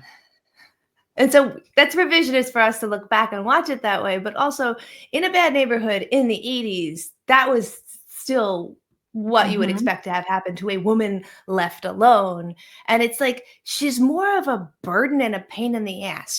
She moves the plot along when she needs to, but most of the time they're literally trying to just fridge her, like put her in a box, get her the hell out of the way. Why not tell her what's going on and maybe have another person to help you with this thing? Because let's be frank, Marty keeps fucking this up at every single point. This could have been over hours ago if he just walked away from any fight ever. Right. Exactly. But, there's a couple of points where, like, from 2024, you can be like, if you thought about this as an emotionally intelligent person, like, yeah, Biff didn't need to go back in time and give himself the almanac. He needed to go back in time and tell himself, look, if you really care about this, the Leah Thompson character, if you really care about this woman, you need to become a better man and start to prioritize things about her and what she cares. Like, give himself the advice. Like, when people say, if you could tell yourself something younger, what would you tell yourself? Most people don't say the scores to sporting events. Most people offer advice. Right. And he could have not destroyed the fabric of humanity and then also gotten the girl. But that's not what 1989 comedies for the family are about. No. Not Although at all. maybe Harry and the Henderson is a little bit about that. Like, there's a lesson in that movie. That's another one I haven't seen. That'll be my next episode. I have not seen that since I was 9, so I would be the least reliable human being on earth to tell you if that is a good movie. Okay. No. Yeah, it involves John Lithgow becoming deeply familially bonded to a Sasquatch. So I'm going to say that it probably isn't as good as I remember it. But I can see how as a 9-year-old you would think that this is like Oscar-worthy cinema. All right. So, I do agree that the Jennifer character is complicated, and her inclusion, especially because we literally leave her on the porch at the end of this, and he's like, I gotta go run to, he never really thinks about her. It is what it is. That is my biggest complaint with the story, but that is often my biggest complaint when I look at movies that are from this time period, and even movies that I really, really loved. Indiana Jones. So if we're talking again about Spielberg, Indiana Jones is really bad, really bad. The female characters, when you look back at them, are like, oh, Marion was the best, and even that's not great. Yeah. But going to the scene we were just talking about, where our fantastic Michael J. Fox gets to play all the members of his family except for his mom. How did that hit for you? Oh, I was well, before I knew that it was him playing his daughter, I appreciated again the callback to the daughter being upstairs and hearing high school Jennifer downstairs and going, "Mom, is that you?" Because that's what Marty says every time he wakes up from being knocked out in parts 1 and 3. So I appreciated that callback. Then the daughter character comes down the stairs and I went, oh no.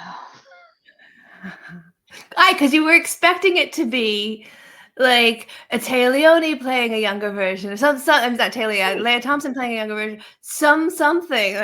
Right. What if he got all of his looks? And you know what? And what is very funny at this time period, Monty Python says, a man in a wig. Very funny. Yeah. And I guess it was just there to get a laugh, really. I do appreciate though that they made him really beautiful. Like they just made him like, it was like, what if, and Michael J. Fox he's a fox, especially at this period of his life. He's cute as a damn button. So they just had to do like a contour and put a wig on him. They didn't make him into an ugly woman. And I feel like that's the offensive joke that you can do when you try and make a guy into a woman. When you try and do drag for comedy in this time period, they like leave the beard on. Like I do like that they were just like, there's two parts of the humor there. One is that you're not expecting it. You're expecting to see the other actress. And that like, he's pretty cute. Yeah. Wasn't this like a new or newer filmmaking technique when they filmed the dinner sequence where Michael J. Fox is not just playing 3 different characters, but playing 3 different characters that are all interacting with one another, and there's other actors coming in and out of each of their frames. Like I have to imagine filming that was incredibly complex. Yeah, it's ironic that just yesterday at Movie Night Extravaganza we were talking about Jean-Pierre Jeannot's City of Lost Children, which has a French. Have you seen it? I have not. Has a French clown, famous, named Dominique Pignon, who plays 7 clones, and this is the same exact year. This is 1990, and the technology that exists is budding CGI, but it's so budding CGI that you can't really call it CGI. They're actually using the film to do like split screen. So they're having to film multiple iterations and then combine them on film and then do little bits of assistance with the CGI because the CGI really can't handle doing all of it itself. So what that requires of the actor is an ability to know exactly where they are in the frame in each individual successive take. And what's so impressive in City of Lost Children is that like, oh yeah, Dominique Pignon is a famous French mime who has utter control over his body. Of course he can do that. And then we're like, all last night, we're like, of course, a French clown. I sit down to watch this afternoon and I'm like, Michael J. Fox can also do that. He's a damn fine actor. That's really hard to do. I did it for a TikTok video for like just one scene of like 30 seconds and it was like 2 hours. Trying to fucking get it right. You know, people, when it comes to award season, I think the dramatic performances tend to receive a bit more weight. But this scene, for any complaint I might have over the choice they made to have him play his daughter, demonstrates that a comedic performance is just as technical and challenging and requires just as much mastery of your craft as any dramatic performance ever will, because not everybody could do what he did in that scene, for sure. Yeah, and again, that's part of why I justify the decision to have him do drag, is that like they're trying to say, look at the technology that we have on this film. We can do this crazy Kind Hearts and Coronet thing, which is a movie they did with Alec Guinness where he played himself and all of the people in this family. Even God, I know that Eddie Murphy did it in like Meet the Clumps. And so we want all the actors to still be him. But you know, like people don't want to, when you say like what makes good acting, people don't want to give physicality or body actors the same level of credibility. Like Doug Jones should be a name that I feel like household. Yes, agreed. Yeah, Andy Serkis is getting there and trying to like break that open for people, but like you can literally just stand still and like do a really good Shakespearean monologue and people will be like, that's an actor. And you're like, they didn't even use their hands though. Like, okay. So if you ask any actor, I will admit comedy is way harder than drama. Oh yeah. Same reason I will always say that Marissa Tomei absolutely deserved her Oscar for My Cousin Vinny. Every time I'm on TikTok and that courtroom scene comes up, I watch the whole thing. She carries that. And as someone who had that accent when that win happened, that was phenomenally inspirational for me. I'm like, we can do it. We're going to cover that on Movie Night Extravaganza for our Justice Month coming up in March.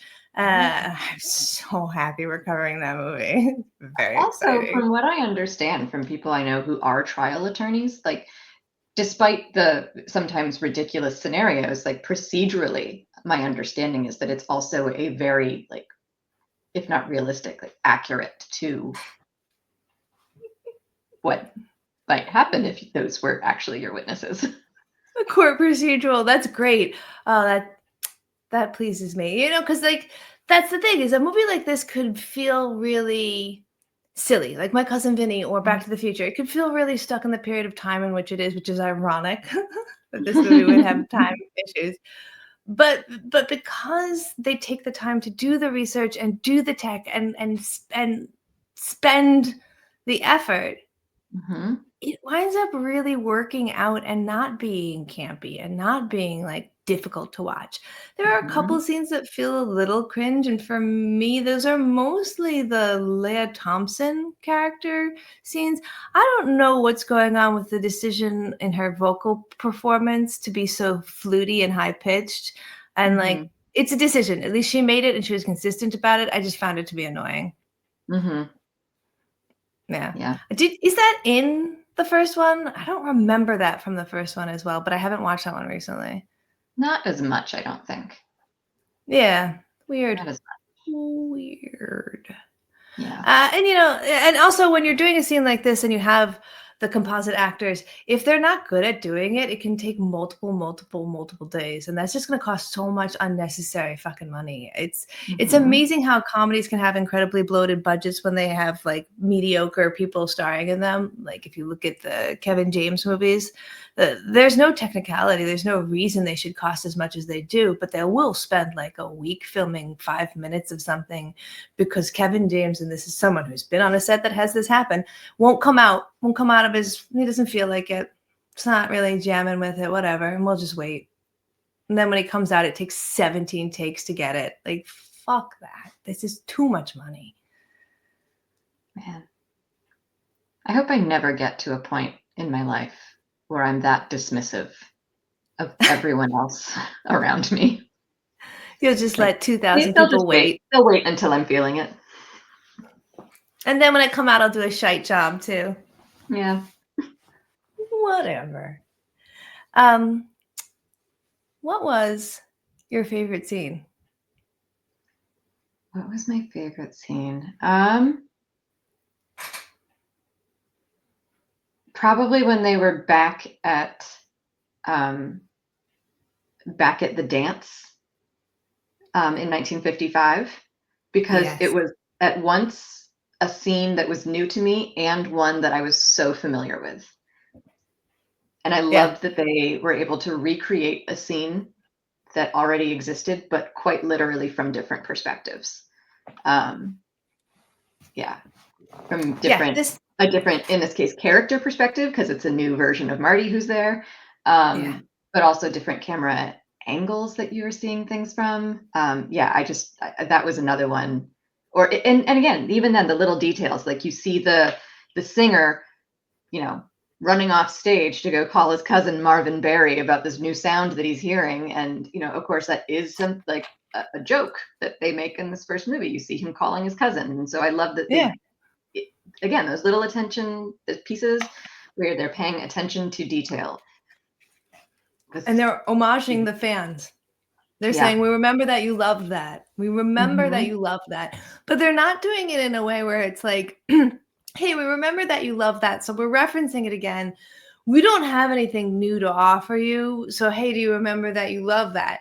Like they're then taking it another step. And I think that is, this is the first time in Hollywood that this ever really happens with a non-weighted, like the only other thing that this really happens with is like The Godfather and Star Wars. But to say like, it's a family fun, there isn't big weighty risks. It's a comedy, but it has continuity throughout. The characters grow throughout. The fans are rewarded throughout. We're referencing our own world that we're building, but we're still going to continue to build out on that. It just sets the stage for so many other people to be like, oh, you can do that.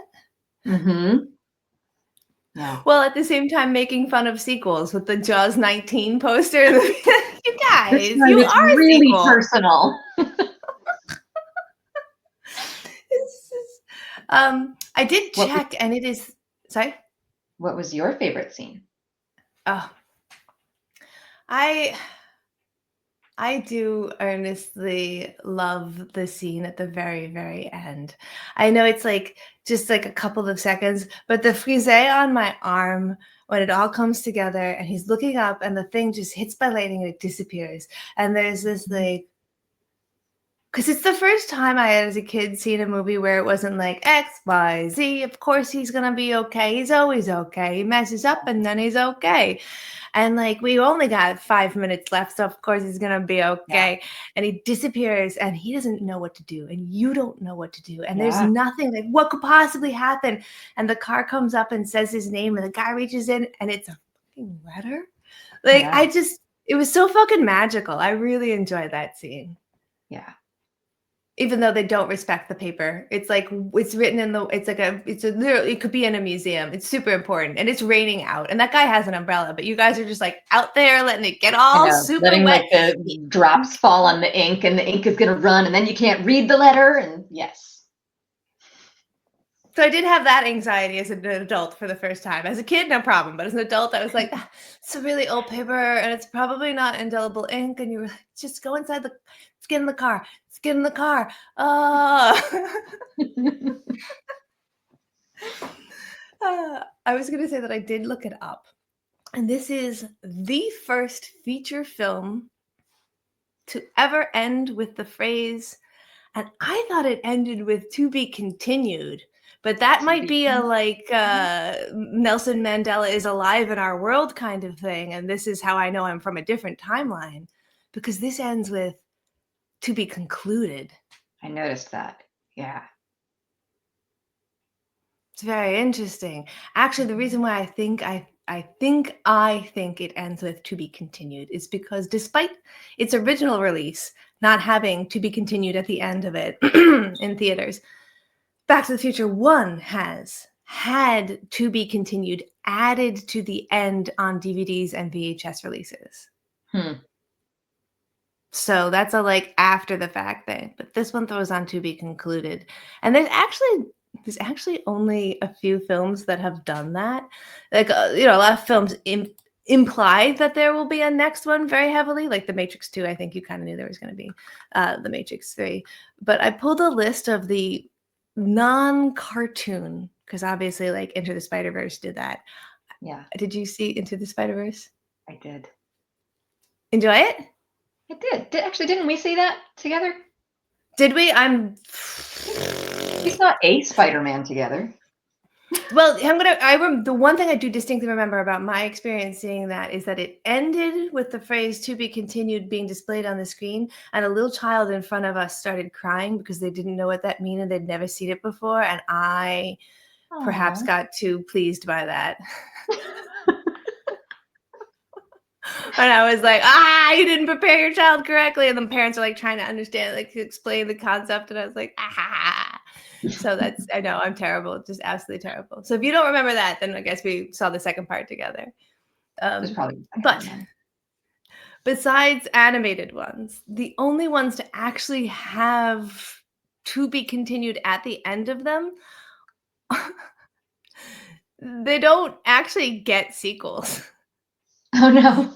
The other examples are Masters of the Universe from 1987, Super Mario Brothers, the one with John Leguizamo from 93, and Mortal Kombat Annihilation from 1997. And like, none of those were greenlit for a sequel when they decided to just throw that on the We're gonna end. manifest. We're gonna manifest our sequel. Which is hilarious because like these guys were actively filming it when they were editing it. So they were definitely getting a sequel. And yet they didn't even go with "to be continued." They were like, "to be concluded." Because we know what we're doing. Which in a way, I guess that's smart. Like, I'm going to conclude it. No one else is going to pick up this franchise and continue these characters. This is mine and I'm concluding it. It will be concluded. And technically the SpongeBob movie, the first SpongeBob movie, ended that way, but that's another animated one that I could think of. It does get a sequel much later. Did not see it. I keep finding out more and more about SpongeBob because apparently the generation just after mine knows Nosferatu because they know SpongeBob, because SpongeBob did this episode where Nosferatu is fucking with the light switch in the restaurant. And so all these kids think, and they use the actual images from the original Nosferatu. So all these kids think Count Orlok is like this character from SpongeBob. You could have paid me $1 million to guess which famous character do people know because of SpongeBob, and I never would have come up with Nosferatu. Yeah. It's a sentence that I get to say and feel like I have had a full-on stroke, and I'm like trying to say seagull, but I'm saying bagel instead. Like, oh, Katie, Grandma's gone insane again. Oh, you know how everyone knows about SpongeBob? Like, it's just fucking nuts ass shit I have to say now with my life. Like, I also found out recently, Popeye's restaurants are named not after Popeye the Sailor, but after Gene Hackman's character from French Connection. I like it better the other way. Like, what does that have to do with... All right. All right. I will assimilate this information so that when I am on bar trivia, I will get free wings. But that's true. If this SpongeBob Nosferatu thing doesn't show up in bar trivia some night, then I'm deeply displeased. Store that in your mind grapes. If you saw this as a kid, I know that you skipped, because like people talk about the first film to ever really feel like it ended with "to be continued" was Empire Strikes Back. And that was the one you didn't see right away, right? Correct. Yeah, because it has carbonite. Yeah, because my 5-year-old love interest You don't want to see him in peril. Exactly. How would you have handled as a kid seeing a movie that ended with "to be continued"? I mean, I'm making fun of the kid in the theater, and like I myself am not even sure how I would have handled it at that age. That's a good question. I don't know. I mean, given that the first like movies I can really remember seeing are the Star Wars trilogy, however out of order I did see it, I still had seen all 3 parts by the time I was like 7 or something. So I think if I had watched Back to the Future Part 2 as a child, I would have felt okay with it because I think I already had the framework of like, oh, a story can continue beyond just one movie. Mhm. I probably would have been incredibly impatient and insisted on that very same day watching the next one. And if we didn't have it available, would have been very displeased. So that was the perverse pleasure that I was getting, was watching the parent try and explain to the child the concept of post-production. It was like, not that I enjoyed watching this kid cry. I was like, I enjoyed watching a 40-year-old try and explain post-production to a 6-year-old who doesn't even understand that Spider-Man wasn't really on the screen just there. I was like, you've dug a hole, kid. You're going to have to come at this from a completely different angle. Because the kid wanted to see, he's like, okay, so it's in another movie. We will sit down. And he literally like sat down and was like, and they will play it now. Yeah. And they're like, oh, no, it's not done yet. Like, Yeah. ooh. And we're in this era now with streaming where like you don't really have to wait for the next episode, the next film, whatever. Generally, it's all just like released, and so if you want to know what happens next, you just continue watching. So, but when I was a child, we were used to having to wait for these things. In my day, Back in my day, we had to wait both ways uphill. in the snow in the summer. And in fairness, they kind of knew that was going to be a problem, which is why these films were shot over 9 months, ass to ass. And then this gets released in November of 89. This gets released in November. No, yeah. And then the other one gets released in May. So it's only 6 months that they make people wait. They basically were like, we'll hit Thanksgiving and Christmas with families, and then we'll get them for the summer rush. And most people don't really go see movies, and then maybe they won't be so sad for those couple of months when ticket sales are usually down anyway. Yeah. So like, especially back in 89, 90, 6 months for a sequel, not so bad. Yeah, let alone one with lots of special effects. Yeah. I mean, you'd have a season of TV end in May, and you would wait all the way till September to see the rest of that, conclusion. Like if ER did that you'd have to wait. So I think the zeitgeist was kind of like, okay, we're all right. But doing something like this for kids, I could see that being like, it's going to be some backlash. Yeah. Yeah.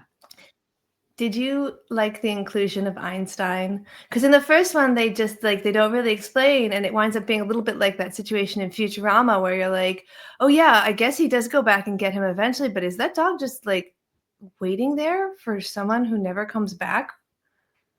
Yeah. And I forget the exact phrasing, but he says like, oh, I left him in a something, something, something. Cryogenic sleep state, yeah. Yes.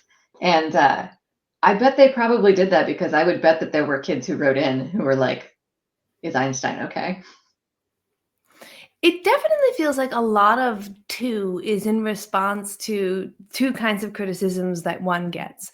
One gets criticized for not being headedly enough involved in the concept of time travel, creating paradoxes that it doesn't really address, and that it doesn't really give you enough of a look of all the characters. It's a little shallow. And so they're like, all right, well, we will address the time travel stuff in 2. And then in 3, we're going to do what we believe, because Zemeckis and Spielberg, like their favorite genre is Westerns. So like we're going to do our favorite genre to really flesh these characters out as like full people. And even in 2, the different view of the dance that we get is Biff. Where was he? What was he doing before and after all the shit that happens to him? It kind of becomes a little bit more of a human. Yeah, definitely. Even in like the little things, we never actually meet his grandmother, but he clearly lives with his grandmother. Like, is it just his grandmother? Are his parents there? Like, maybe there's a reason Biff's such an asshole. Like, is he coming from some kind of like unfortunate home scenario? Yeah. Are you saying that we need to write Biff's origin story because we are swimming in origin stories? Maybe as like a graphic novel.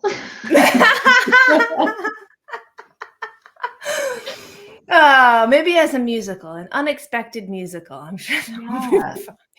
The Many Ages of Actually, Only if Billy Zane comes back and is one of his backup dancers. I forgot that Billy Zane was in this. I forgot how. And they put the like fat cheeks all on him when he's in the like fake 80. So this movie is confusing, and in my mind, I often think that it actually takes place in the future, but it's because they come back and the present gets altered and feels like a different future, but they're always trying to get back to the future. That's what happens in these movies. It's not back to the past. Exactly.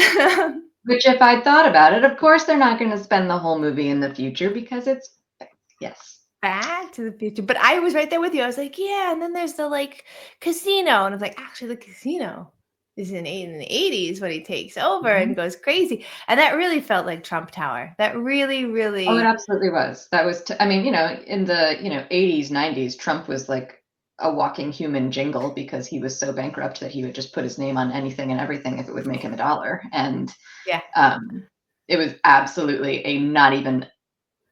it was not even an attempt to veil that they were parroting Trump with Biff in alternate 80s. Absolutely. And I remember watching this when I was much younger and being like, oh my God. So your bully winds up becoming famously rich and the entire fabric of humanity breaks apart just because this guy gets a modicum of power. And now I'm sitting here and I'm like, seems about right. No, you didn't have to do that, Karma. I hear you.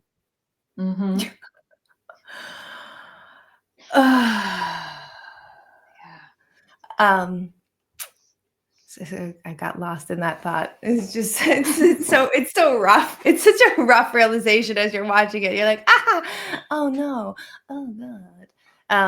So that's kind of like one of the predictions. The other prediction that they very almost exactly make is that the Cubs do finally break that losing streak, but it's 2016, not 2015. I know, they were 1 year off.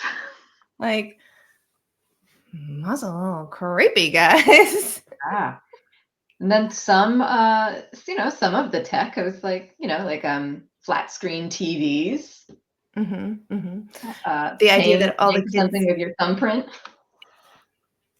The idea that all the kids would have like a screen in front of them while they were eating, even though they're all connected to the same phone line. Yeah, and the faxes in every room. Like, all right, well, you can never tell which one's going to get skipped over. Right. Smart doorbells. Got those. Yeah. And is it just me, or do the future cars look kind of like Teslas? A lot of them do. Yeah. Which is to say that they look a little bit like trash cans. No. Yeah, they because they wanted to make it look so futuristic that like it's hilarious that a person now would be like, you know what looks cool? What people in the 80s thought now would look like. You're like, it's okay. I do love the fact that raccoons are attacking the Cybertrucks because the backs of them look so much like dumpsters that they're like trying to open them up to get inside. Although if I came out to my car, I think that some designer at Tesla drew up the Cybertruck as like a joke, and then Elon Musk walked by and went, "I love it," and they all had to pretend that they were being serious. And now we have Cybertrucks. Yeah. If I went out and my car was covered in little tiny raccoon handprints every day, I might pay extra for that. So that's whimsical, and I do enjoy it. You got me. It's very Disney princess of you. Yes, exactly. It's actually a little bit more Linda Belcher of me. my little king trash mouth, little baby pudding snatcher. Was there a scene that you really didn't care for? Is there a scene that I didn't care for other than anything that they did to the Jennifer character. I know. I don't know if it was a scene I didn't care for, but, and granted, I know the ramifications of this decision in terms of how the SAG union started structuring contracts, but I didn't appreciate how they just recast Crispin Glover's character, but tried to pretend that they didn't by like making it try to prosthetically just look like him. And have the actor be upside down for comedic reasons, so you really don't recognize that it's not him at all. And then using footage that they'd already taken when it was pretty clear that the actor did not want to be part of the sequels. Yeah.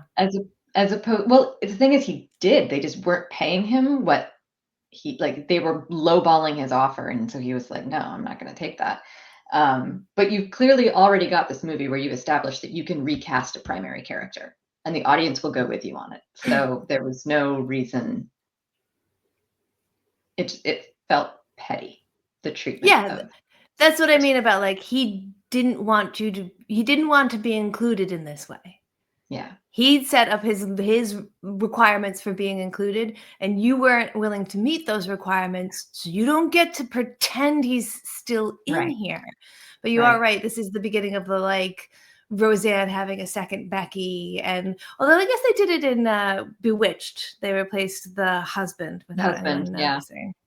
Yeah, that's fun though because it was the husband. At least the first example is the dude. Yeah, but yeah, I mean, Crispin Glover, I think, sued them. Oh yeah, did he win? Do you know? Well, they wound up settling. He settled for like, I don't know, like $800,000 or something. But it did lead to SAG and now SAG-AFTRA including clauses in contracts of like you cannot use an actor's likeness without paying them for it. Yes. Yeah. And that is a direct result of Crispin Glover's treatment in part 2. And they try and fuck with that later on because I remember the cast of Cheers had to sue because they started to install robots at airport bars that were the people so that you could sit down and have a drink with one of them, but it would look exactly like one of them. And they were like, we did not say that was okay. So yeah, that's really interesting that this is the first movie to do that, to make that happen. I mean, I'm glad because it keeps a bunch of other people from getting this happen to them, and he gets financially rewarded and a precedent gets set because I think he's a really great actor, a very good artist, multimedia artist. Like, don't fuck with Crispin. Yeah.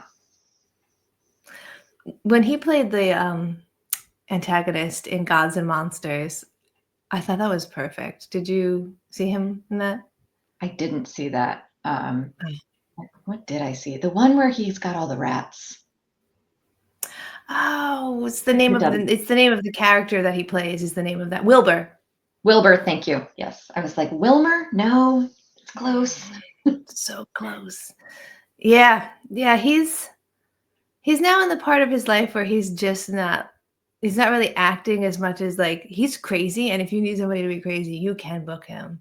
The people from Gods and Monsters said that he showed up so creepy that they rewrote the script to just be the way he showed up.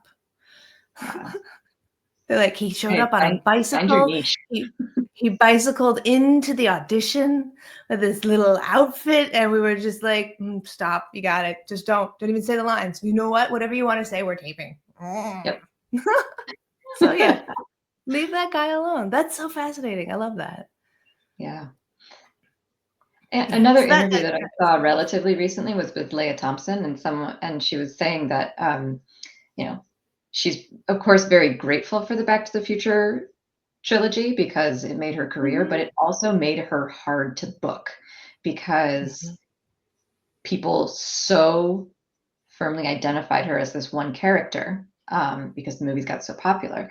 Whereas, yes, Christopher Lloyd and Michael J. Fox also very heavily identified with those characters, but they also had previous careers with other characters that were very career defining, whether it was the Alex P. Keaton character for Michael J. Fox or Christopher Lloyd in Taxi, so they were more easily able to go and do other things after this franchise, but she had trouble getting booked sometimes because people only saw her as this one character. And in fairness, like it's not a very good performance in places because it's not written very well. Right. Like so, like you're only you got a lot of money, you got into the zeitgeist.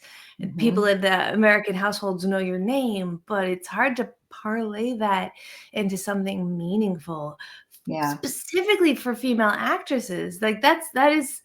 I know that Christopher Lloyd winds up like he's kooky, so he'll just keep like even in Angels in the Outfield, he's just being his kooky self. I did think it was very interesting that in the first movie they let him just have his normal hair, and then in this movie they gave him a like wig of like a teased out wig version of his hair because they wanted it to be even bigger and crazier. So it's like really he becomes iconic for being crazy. And of course Michael J. Fox winds up having some success and getting into television like Spin City, but because of Parkinson's gets his career cut incredibly short. So it is, I was watching this thinking, all of these performances are enjoyable. I love all the people in this movie. Why aren't they in something now? Yeah. Yeah. Yeah. I mean, the Lorraine character gets pretty much written down to just being like a trophy. It's what Biff is fighting over. You know, she's a much more fleshed out character in part 1 than she is in part 2. Yeah. She's in my least favorite scene. My least favorite scene is the scene where Marty can't stop looking at the prosthetic boobs that his mom has. Like, just don't look once. Stop looking. Yes. Like, we got it. We got it. We know what's different. I am just about to watch a movie that I have a screener for called The Last Showgirl, and it stars Pamela Anderson, and she is supposedly having just made that hurdle over. The like Baywatch, Pamela Anderson, everybody knows her name. She had the sex tape. There was so much about her, but like nobody will take her seriously, and she can't get hired. And now somebody put her in something, and she's would you believe this? She's apparently a really, really good actress if you give her a decent script. I would believe that. Yes. I would believe that. I would believe that of most fucking actors. Exactly. And so I'm hoping to report back that like this is an Oscar contender and we're about to see a renaissance for a woman who well deserves it. But I would love to also say Leah Thompson is having this happen to her as well, because I do believe that there's a really great actress in there. And I hate the fact that it's like you're young and you're an actress. You're kind of the mom. You might as well be dead. Then you're in your 70s and we'll give you a decent role. Yeah. I mean, she played the same character in this movie in multiple decades of this character's life, which is, it's unfortunate that it was kind of written as this throwaway character. And, you know, even though the story it's Marty's story and it's Doc's story, but that doesn't mean that the supporting characters don't need to also be well written. So.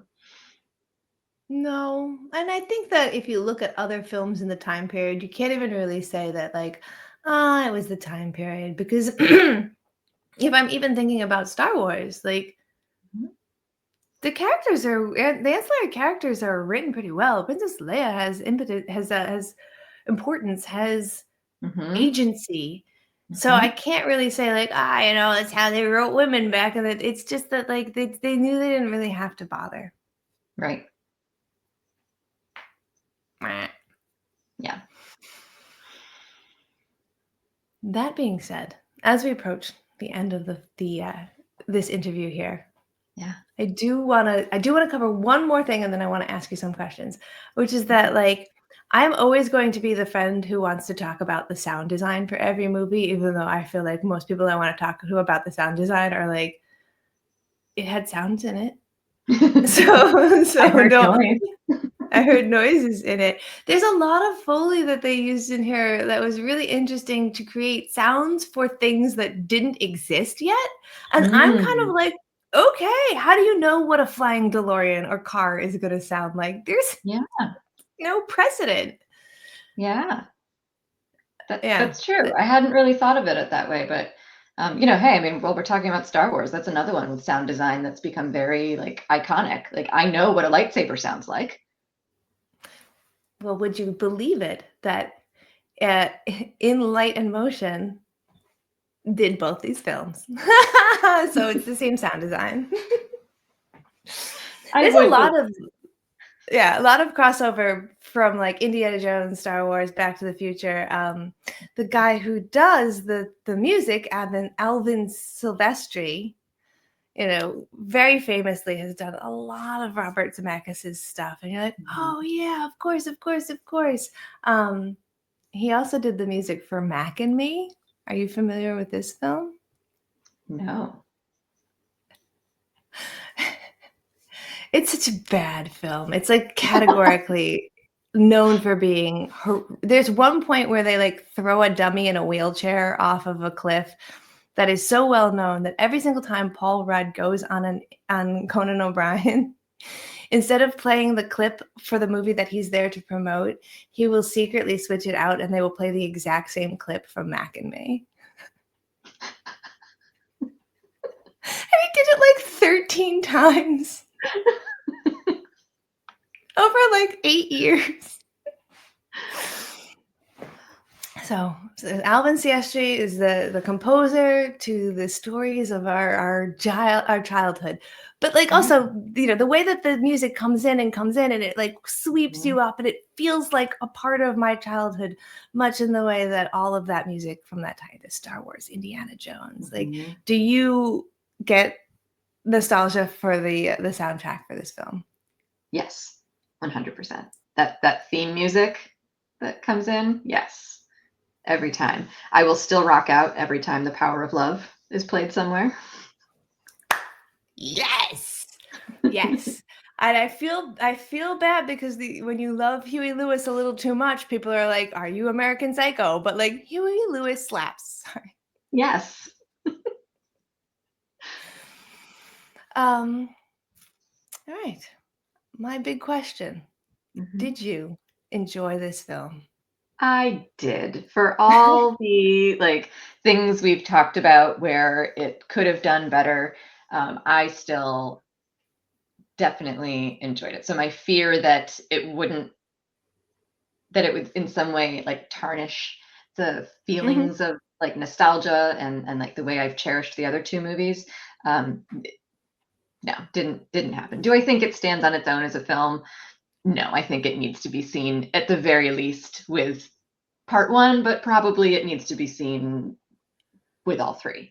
But for what it is, part two of a trilogy, it was perfectly enjoyable. There were times that I laughed out loud, and I appreciate the like little callbacks and things that I now know they have inserted into all three movies. And you know what? Probably in the next week or so, I'm gonna go watch part three because never in my life have I had so much context for that movie. Yes. It's always a good sign when watching a movie with me, the person is like, I want to go and explore more of the universe. I'm going to watch more episodes of this. And even though I've seen 3, I'm going to watch it again. I actually do feel like I'm going to rewatch 3 because I definitely haven't watched it since I became like having a filmic lens. So I've seen it, but I haven't watched it. Yeah. Same. I don't think I've watched 3 since I was still watching on that VHS tape at my parents' place. Like part 1 I have seen more recently. But part 3, it's been a very long time. I would absolutely agree with your assertion that 2 can't really stand alone at all. At all, because there are certain films where like it's part 2 in a 3-part series, and if you don't have context for it, they do this setup at the beginning. They can do a last time on, and by the time you make it to the middle, you kind of know what's going on. This one, they're showing you, like you said, the whole enjoyment on the back end is that you already know these scenes from different endings. So if you don't get excited when the guy goes to run off and call his cousin, the scene is not operating on every single piston for you. Like it's underperforming. So I completely agree on that. Yeah. would you recommend this film to other people? If you are a fan of part 1 or part 3, yes, I think it's a perfectly enjoyable way to revisit those characters and the universe that was created. If you enjoy anything about time travel, pop culture, it certainly is, it's a perfectly serviceable addition to that canon of, alternate time tracks, like, the alternate 1985. I think for all of the moments where it's silly and campy, it still does also introduce moments that are interesting thought experiments, whether it's in the realm of time travel or our conversation earlier. If I was going to design a nostalgia cafe about right now, what do I think would be in there? Like it's, there are enough nuggets in there that it's not just enjoyable to watch, but I think there are fun things that you can puzzle over and think about afterwards. Yeah. Do you know if your dad has ever seen it? I don't know. I'm going to ask him this weekend. Because if not, if you go home for the holidays, maybe throw it on and see how people feel about it, because that would be cute. I would enjoy that. It's a weird film. I don't think there's ever going to be a time in anyone's life where they're going to recommend that somebody just watch an individual aspect of a trilogy. That's really fucking weird. I would never, even with the Lord of the Rings trilogies, you can't just be like, just Return of the King, you can leave the rest out. If you could, they wouldn't have made 3 movies. That's the idea. Right. Part 1 is probably the closest you get to, like, you could watch just part 1 and be okay. I feel like if you watch just part 1, you have a lot of like weird questions about like why this and then why that and then also this, and I'm like, okay, well, watch 2 and 3 because they do get a chance to answer you. It's in other movies. Yeah. Do you prefer 1 or 3 or 2? Oh, probably 1. 1 is okay. Yeah, I think 1 is the best film of the 3 of them, in all aspects. I mean, I think it's probably the best script. It's probably where the performances are best, and I mean the set and the costume design. I mean, it's phenomenal. So yeah, part 1 is probably the best. I do love how they manage creating like period pieces. Like it's a time travel movie, and this one winds up being mostly in the 80s, but they do wind up creating these like iconic costumes. Like they can be in the 50s, they can be in like futuristic 80s, weird alter 80s, and then they get to go full Wild West because the costumes in the Wild West are also particularly fantastic. How could they not? The locations are completely iconic. They still like take tours of those locations. There have been so many movies that shot in the same place as 3. I think 3, if you had said 3 was your favorite, the chats might riot. People like to hate 3. People like to be rude on 3, and I feel like that's because people like to hate Westerns. I am excited to rewatch 3 and be like, I shall defend thee, because I love a good Western. I do. I think it's a great way to tell a character story. Yeah, I'll have to get back to you on what my opinion of 3 is upon rewatching several decades later. Okay. Yeah, it's true. There, like I said about Harry and the Hendersons, look, I'm not going to the paint for anything I haven't seen in the last 10 years, okay? Because there's stuff that I didn't remember. Not that they sung this song this many times. I didn't remember there were any songs at all in the original animated Lord of the Rings. And they sing that one song every 5 minutes. The Greatest Adventure. They literally just sing it. I watched it with my brother and my sister. We hadn't seen it in 20 years. And all of us were just like, are they going to sing the entire movie? Yes, they yes, are. they are. They're going to sing the one song? Yeah, they are. So, if you could rewatch any movie right now from your childhood that you haven't seen in forever, what movie would it be? Oh, that I haven't seen in forever. That might be a questionable rewatch. That might be a Ooh, Like a so firm the belly. first thing that came to my mind was Hocus Pocus. Oh, I need to go back to that one. It's a cult classic, but I don't remember anything about it except Doug Jones is the boyfriend. Yes, he is. Is it good? I don't know. I mean, I the can't remember. cast, Kathy Najimy, Bette Midler. Come on. I love Kathy Najimy. I feel like she is underrated as fuck, and I loved her as Mhm. Peggy Hill. Like, Yeah. amazing voice actress. Oh, Yeah. oh, that's a deep cut. I like that. I Mhm. also feel like I might need to I haven't seen Death Becomes Her since I was, like, 14, and I remember thinking that was hilarious.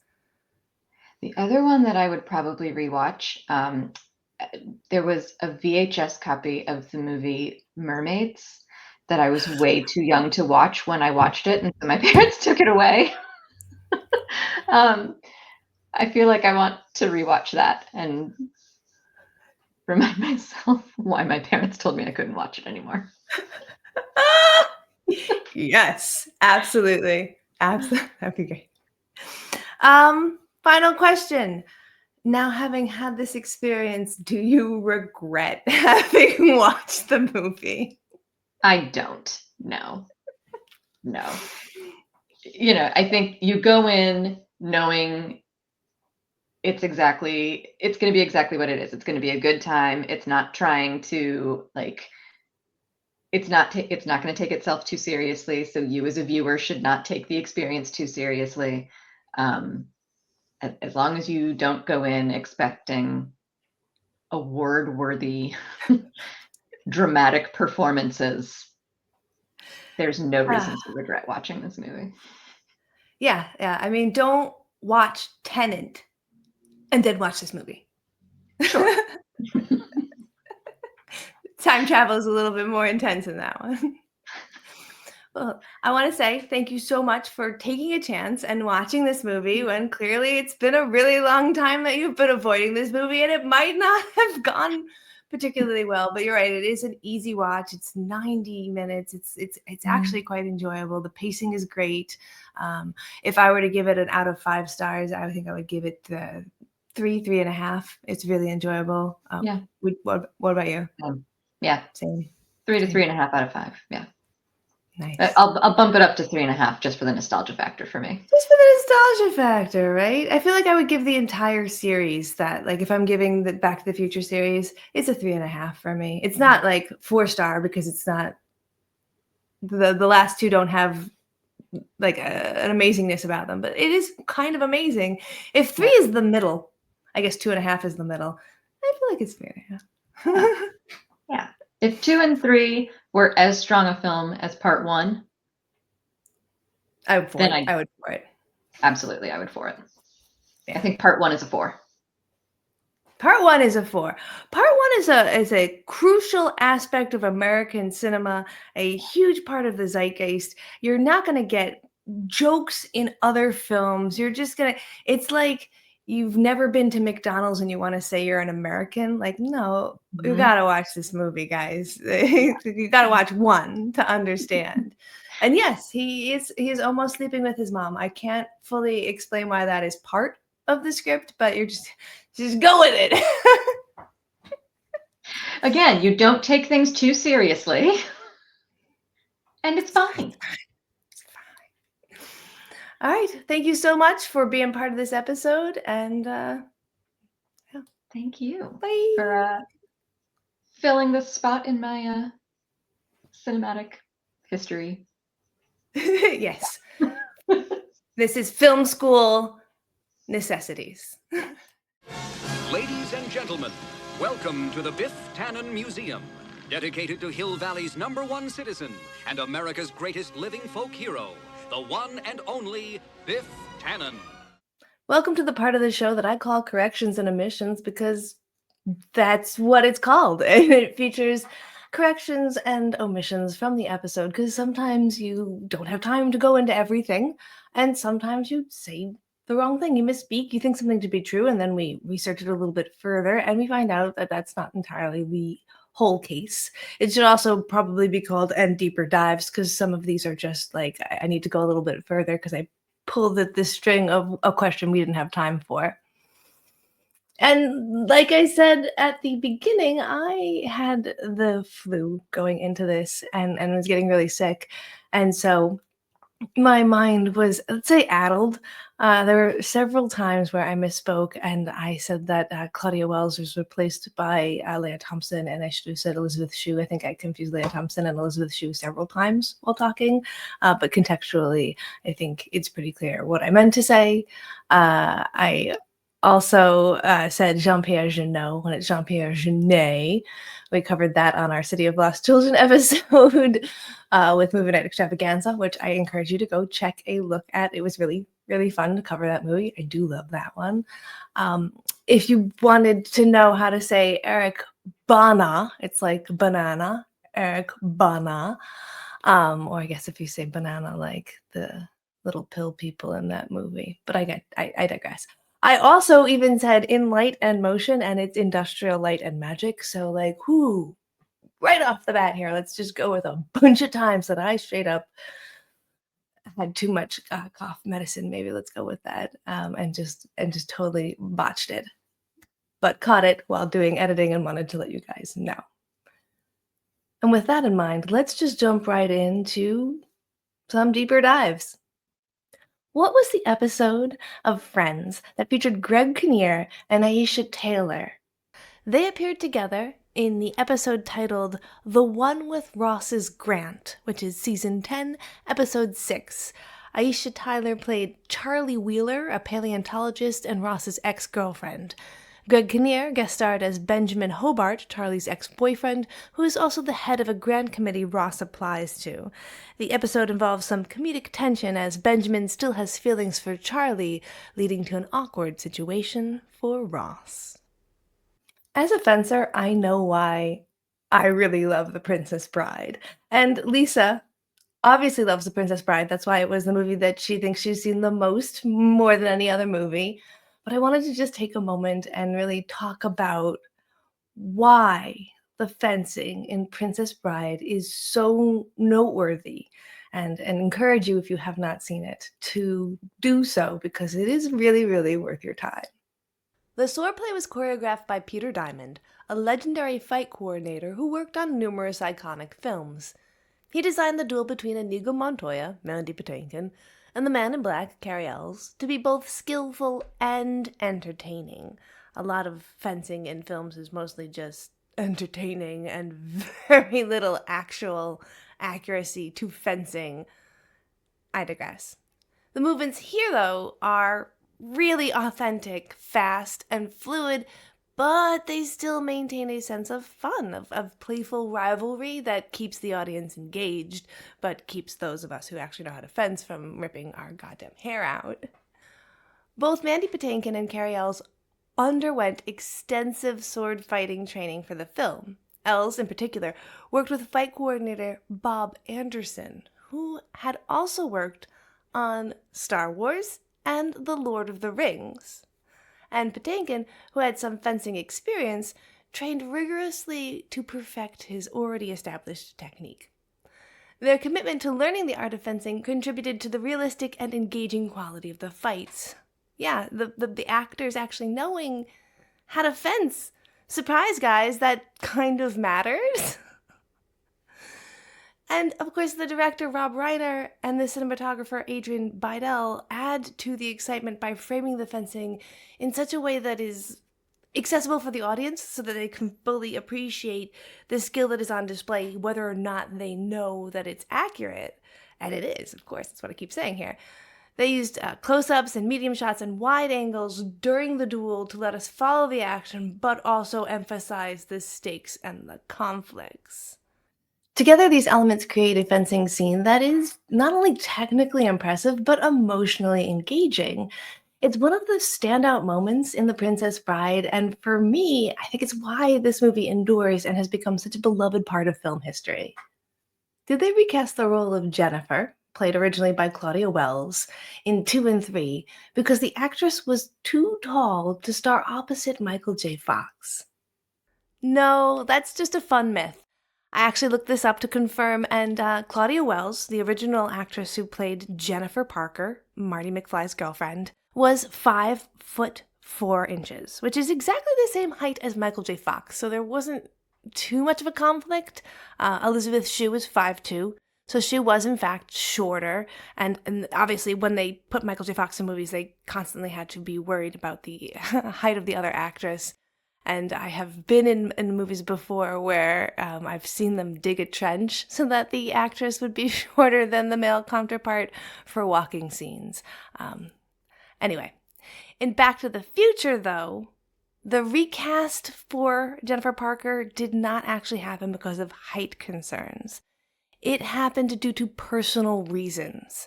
Claudia Wells had to step away from acting to care for her mother, who was battling cancer at the time.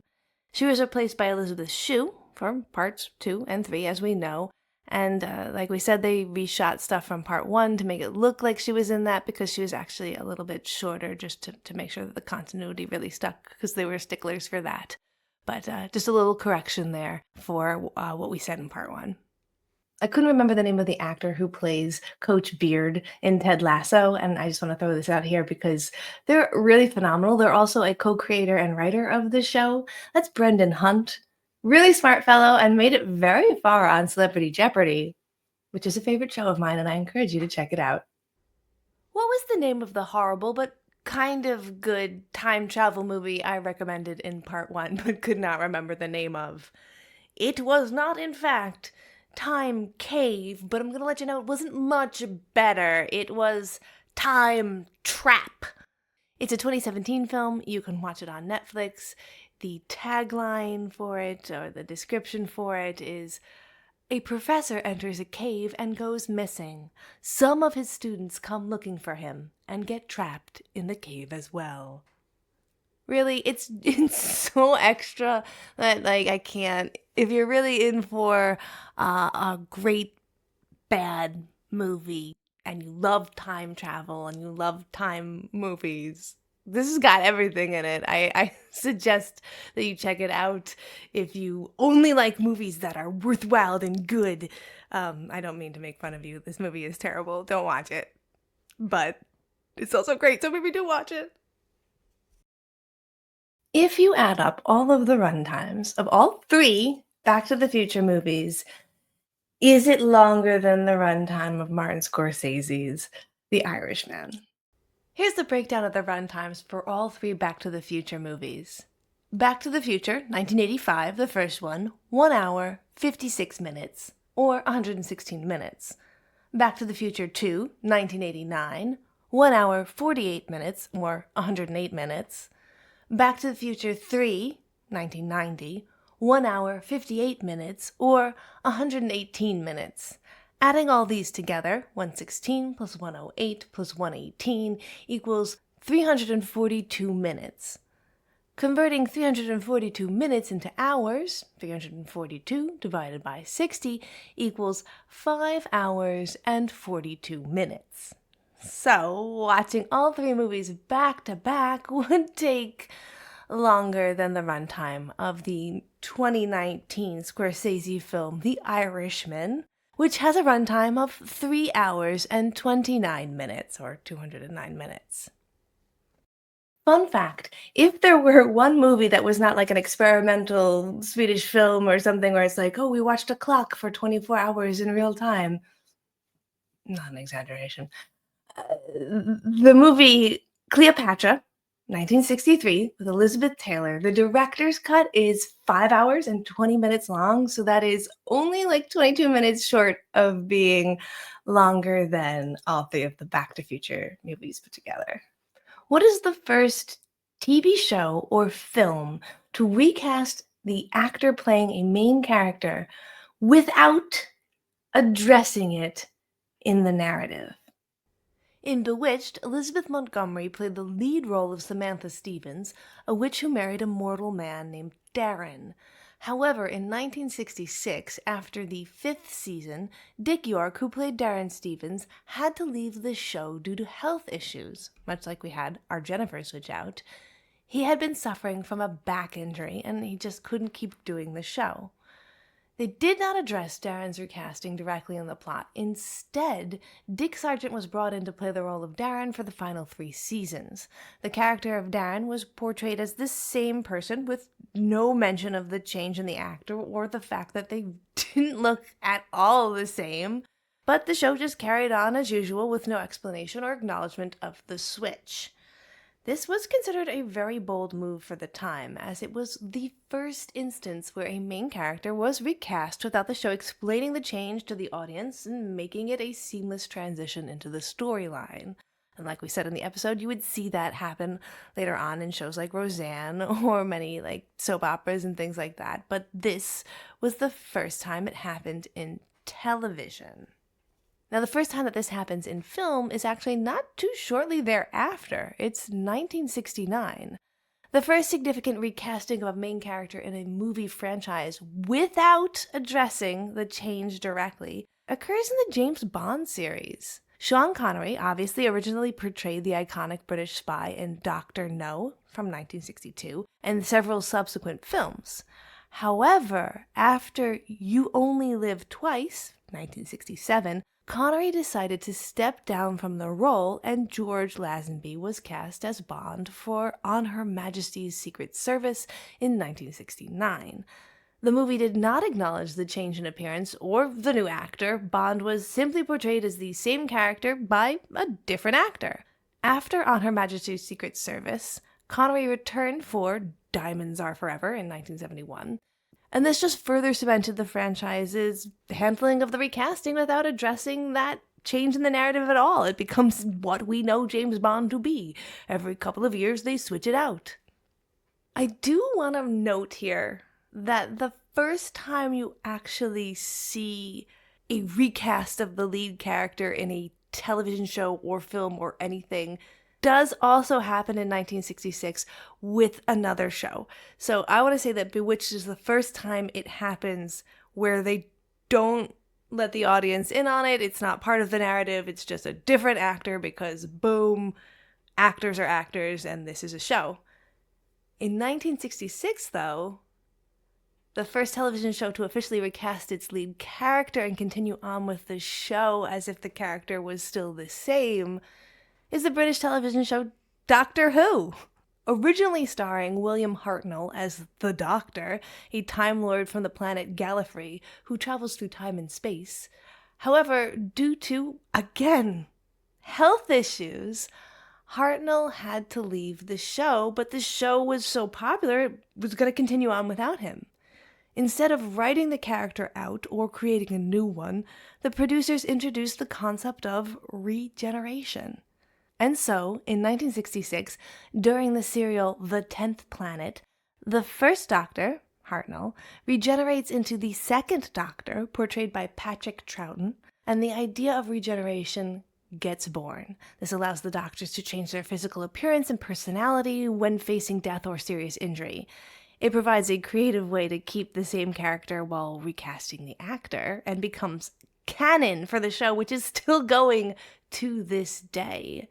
I just want to make this noted because I feel like this regeneration concept was pretty groundbreaking and was a wonderful way to handle having to change the actor without just making the audience have to deal with it. Just deal with it. And the fact that it becomes a signature aspect of the series is really, really awesome. I just love that that is a way to roll with the punches, as they say. And now we're here, the very end of the show. Thank you so much for making it to the end. I really appreciate those who stay through to the whole episode. And I want to encourage you again to check us out on Movie Night Extravaganza, because this coming Tuesday, we will be doing our Nosferatu episode. It's really in the zeitgeist. We're very excited to talk about it, and I'm sure most people have seen it, and if you haven't, you might be just about to see it. So join us live, tell us your opinion, engage in the chats. It's going to be a really fun episode, and I'm very much looking forward to it. You can also check and see in the liner notes, we did an episode about the original Nosferatu, the silent version, which I hosted a live showing of for the East Hampton Film Festival. It's all coming together. It's all very Nosferatu. Right here behind me is the popcorn bucket for the movie. We're in deep. We're very excited. Please check that out. And mentioning the East Hampton Film Festival, again, the deadline for submitting before you have to do the late fee is today. So you've missed it. But if you have a narrative short under 75 minutes or a documentary of any length, you can still submit up until the 12th of February. So do go to East Hampton Film Festival. You'll see it in the liner notes and submit those films. We're really excited to see them. It's going to be the 1st through the 4th of May that we'll have the film festival again.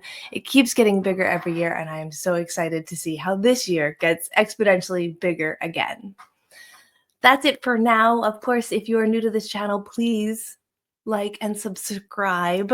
I'm trying to build more of these podcasts that feature the full audio and full video of everyone so that you can join us here on YouTube and build more of a community. Of course, you can always follow me at Movie Runtime on TikTok. I put short reviews there as well. I'm trying to start putting those on the YouTube shorts here, so you'll see some more of those if you subscribe here on YouTube. And of course, it's actually Little Deadly Creature on Instagram. But if you put in at Movie Runtime, you'll still find me. I'm Katie Baldassaro. This has been What If I Don't Like It? And thank you again for making it all the way to the end. I hope you have a wonderful rest of your day.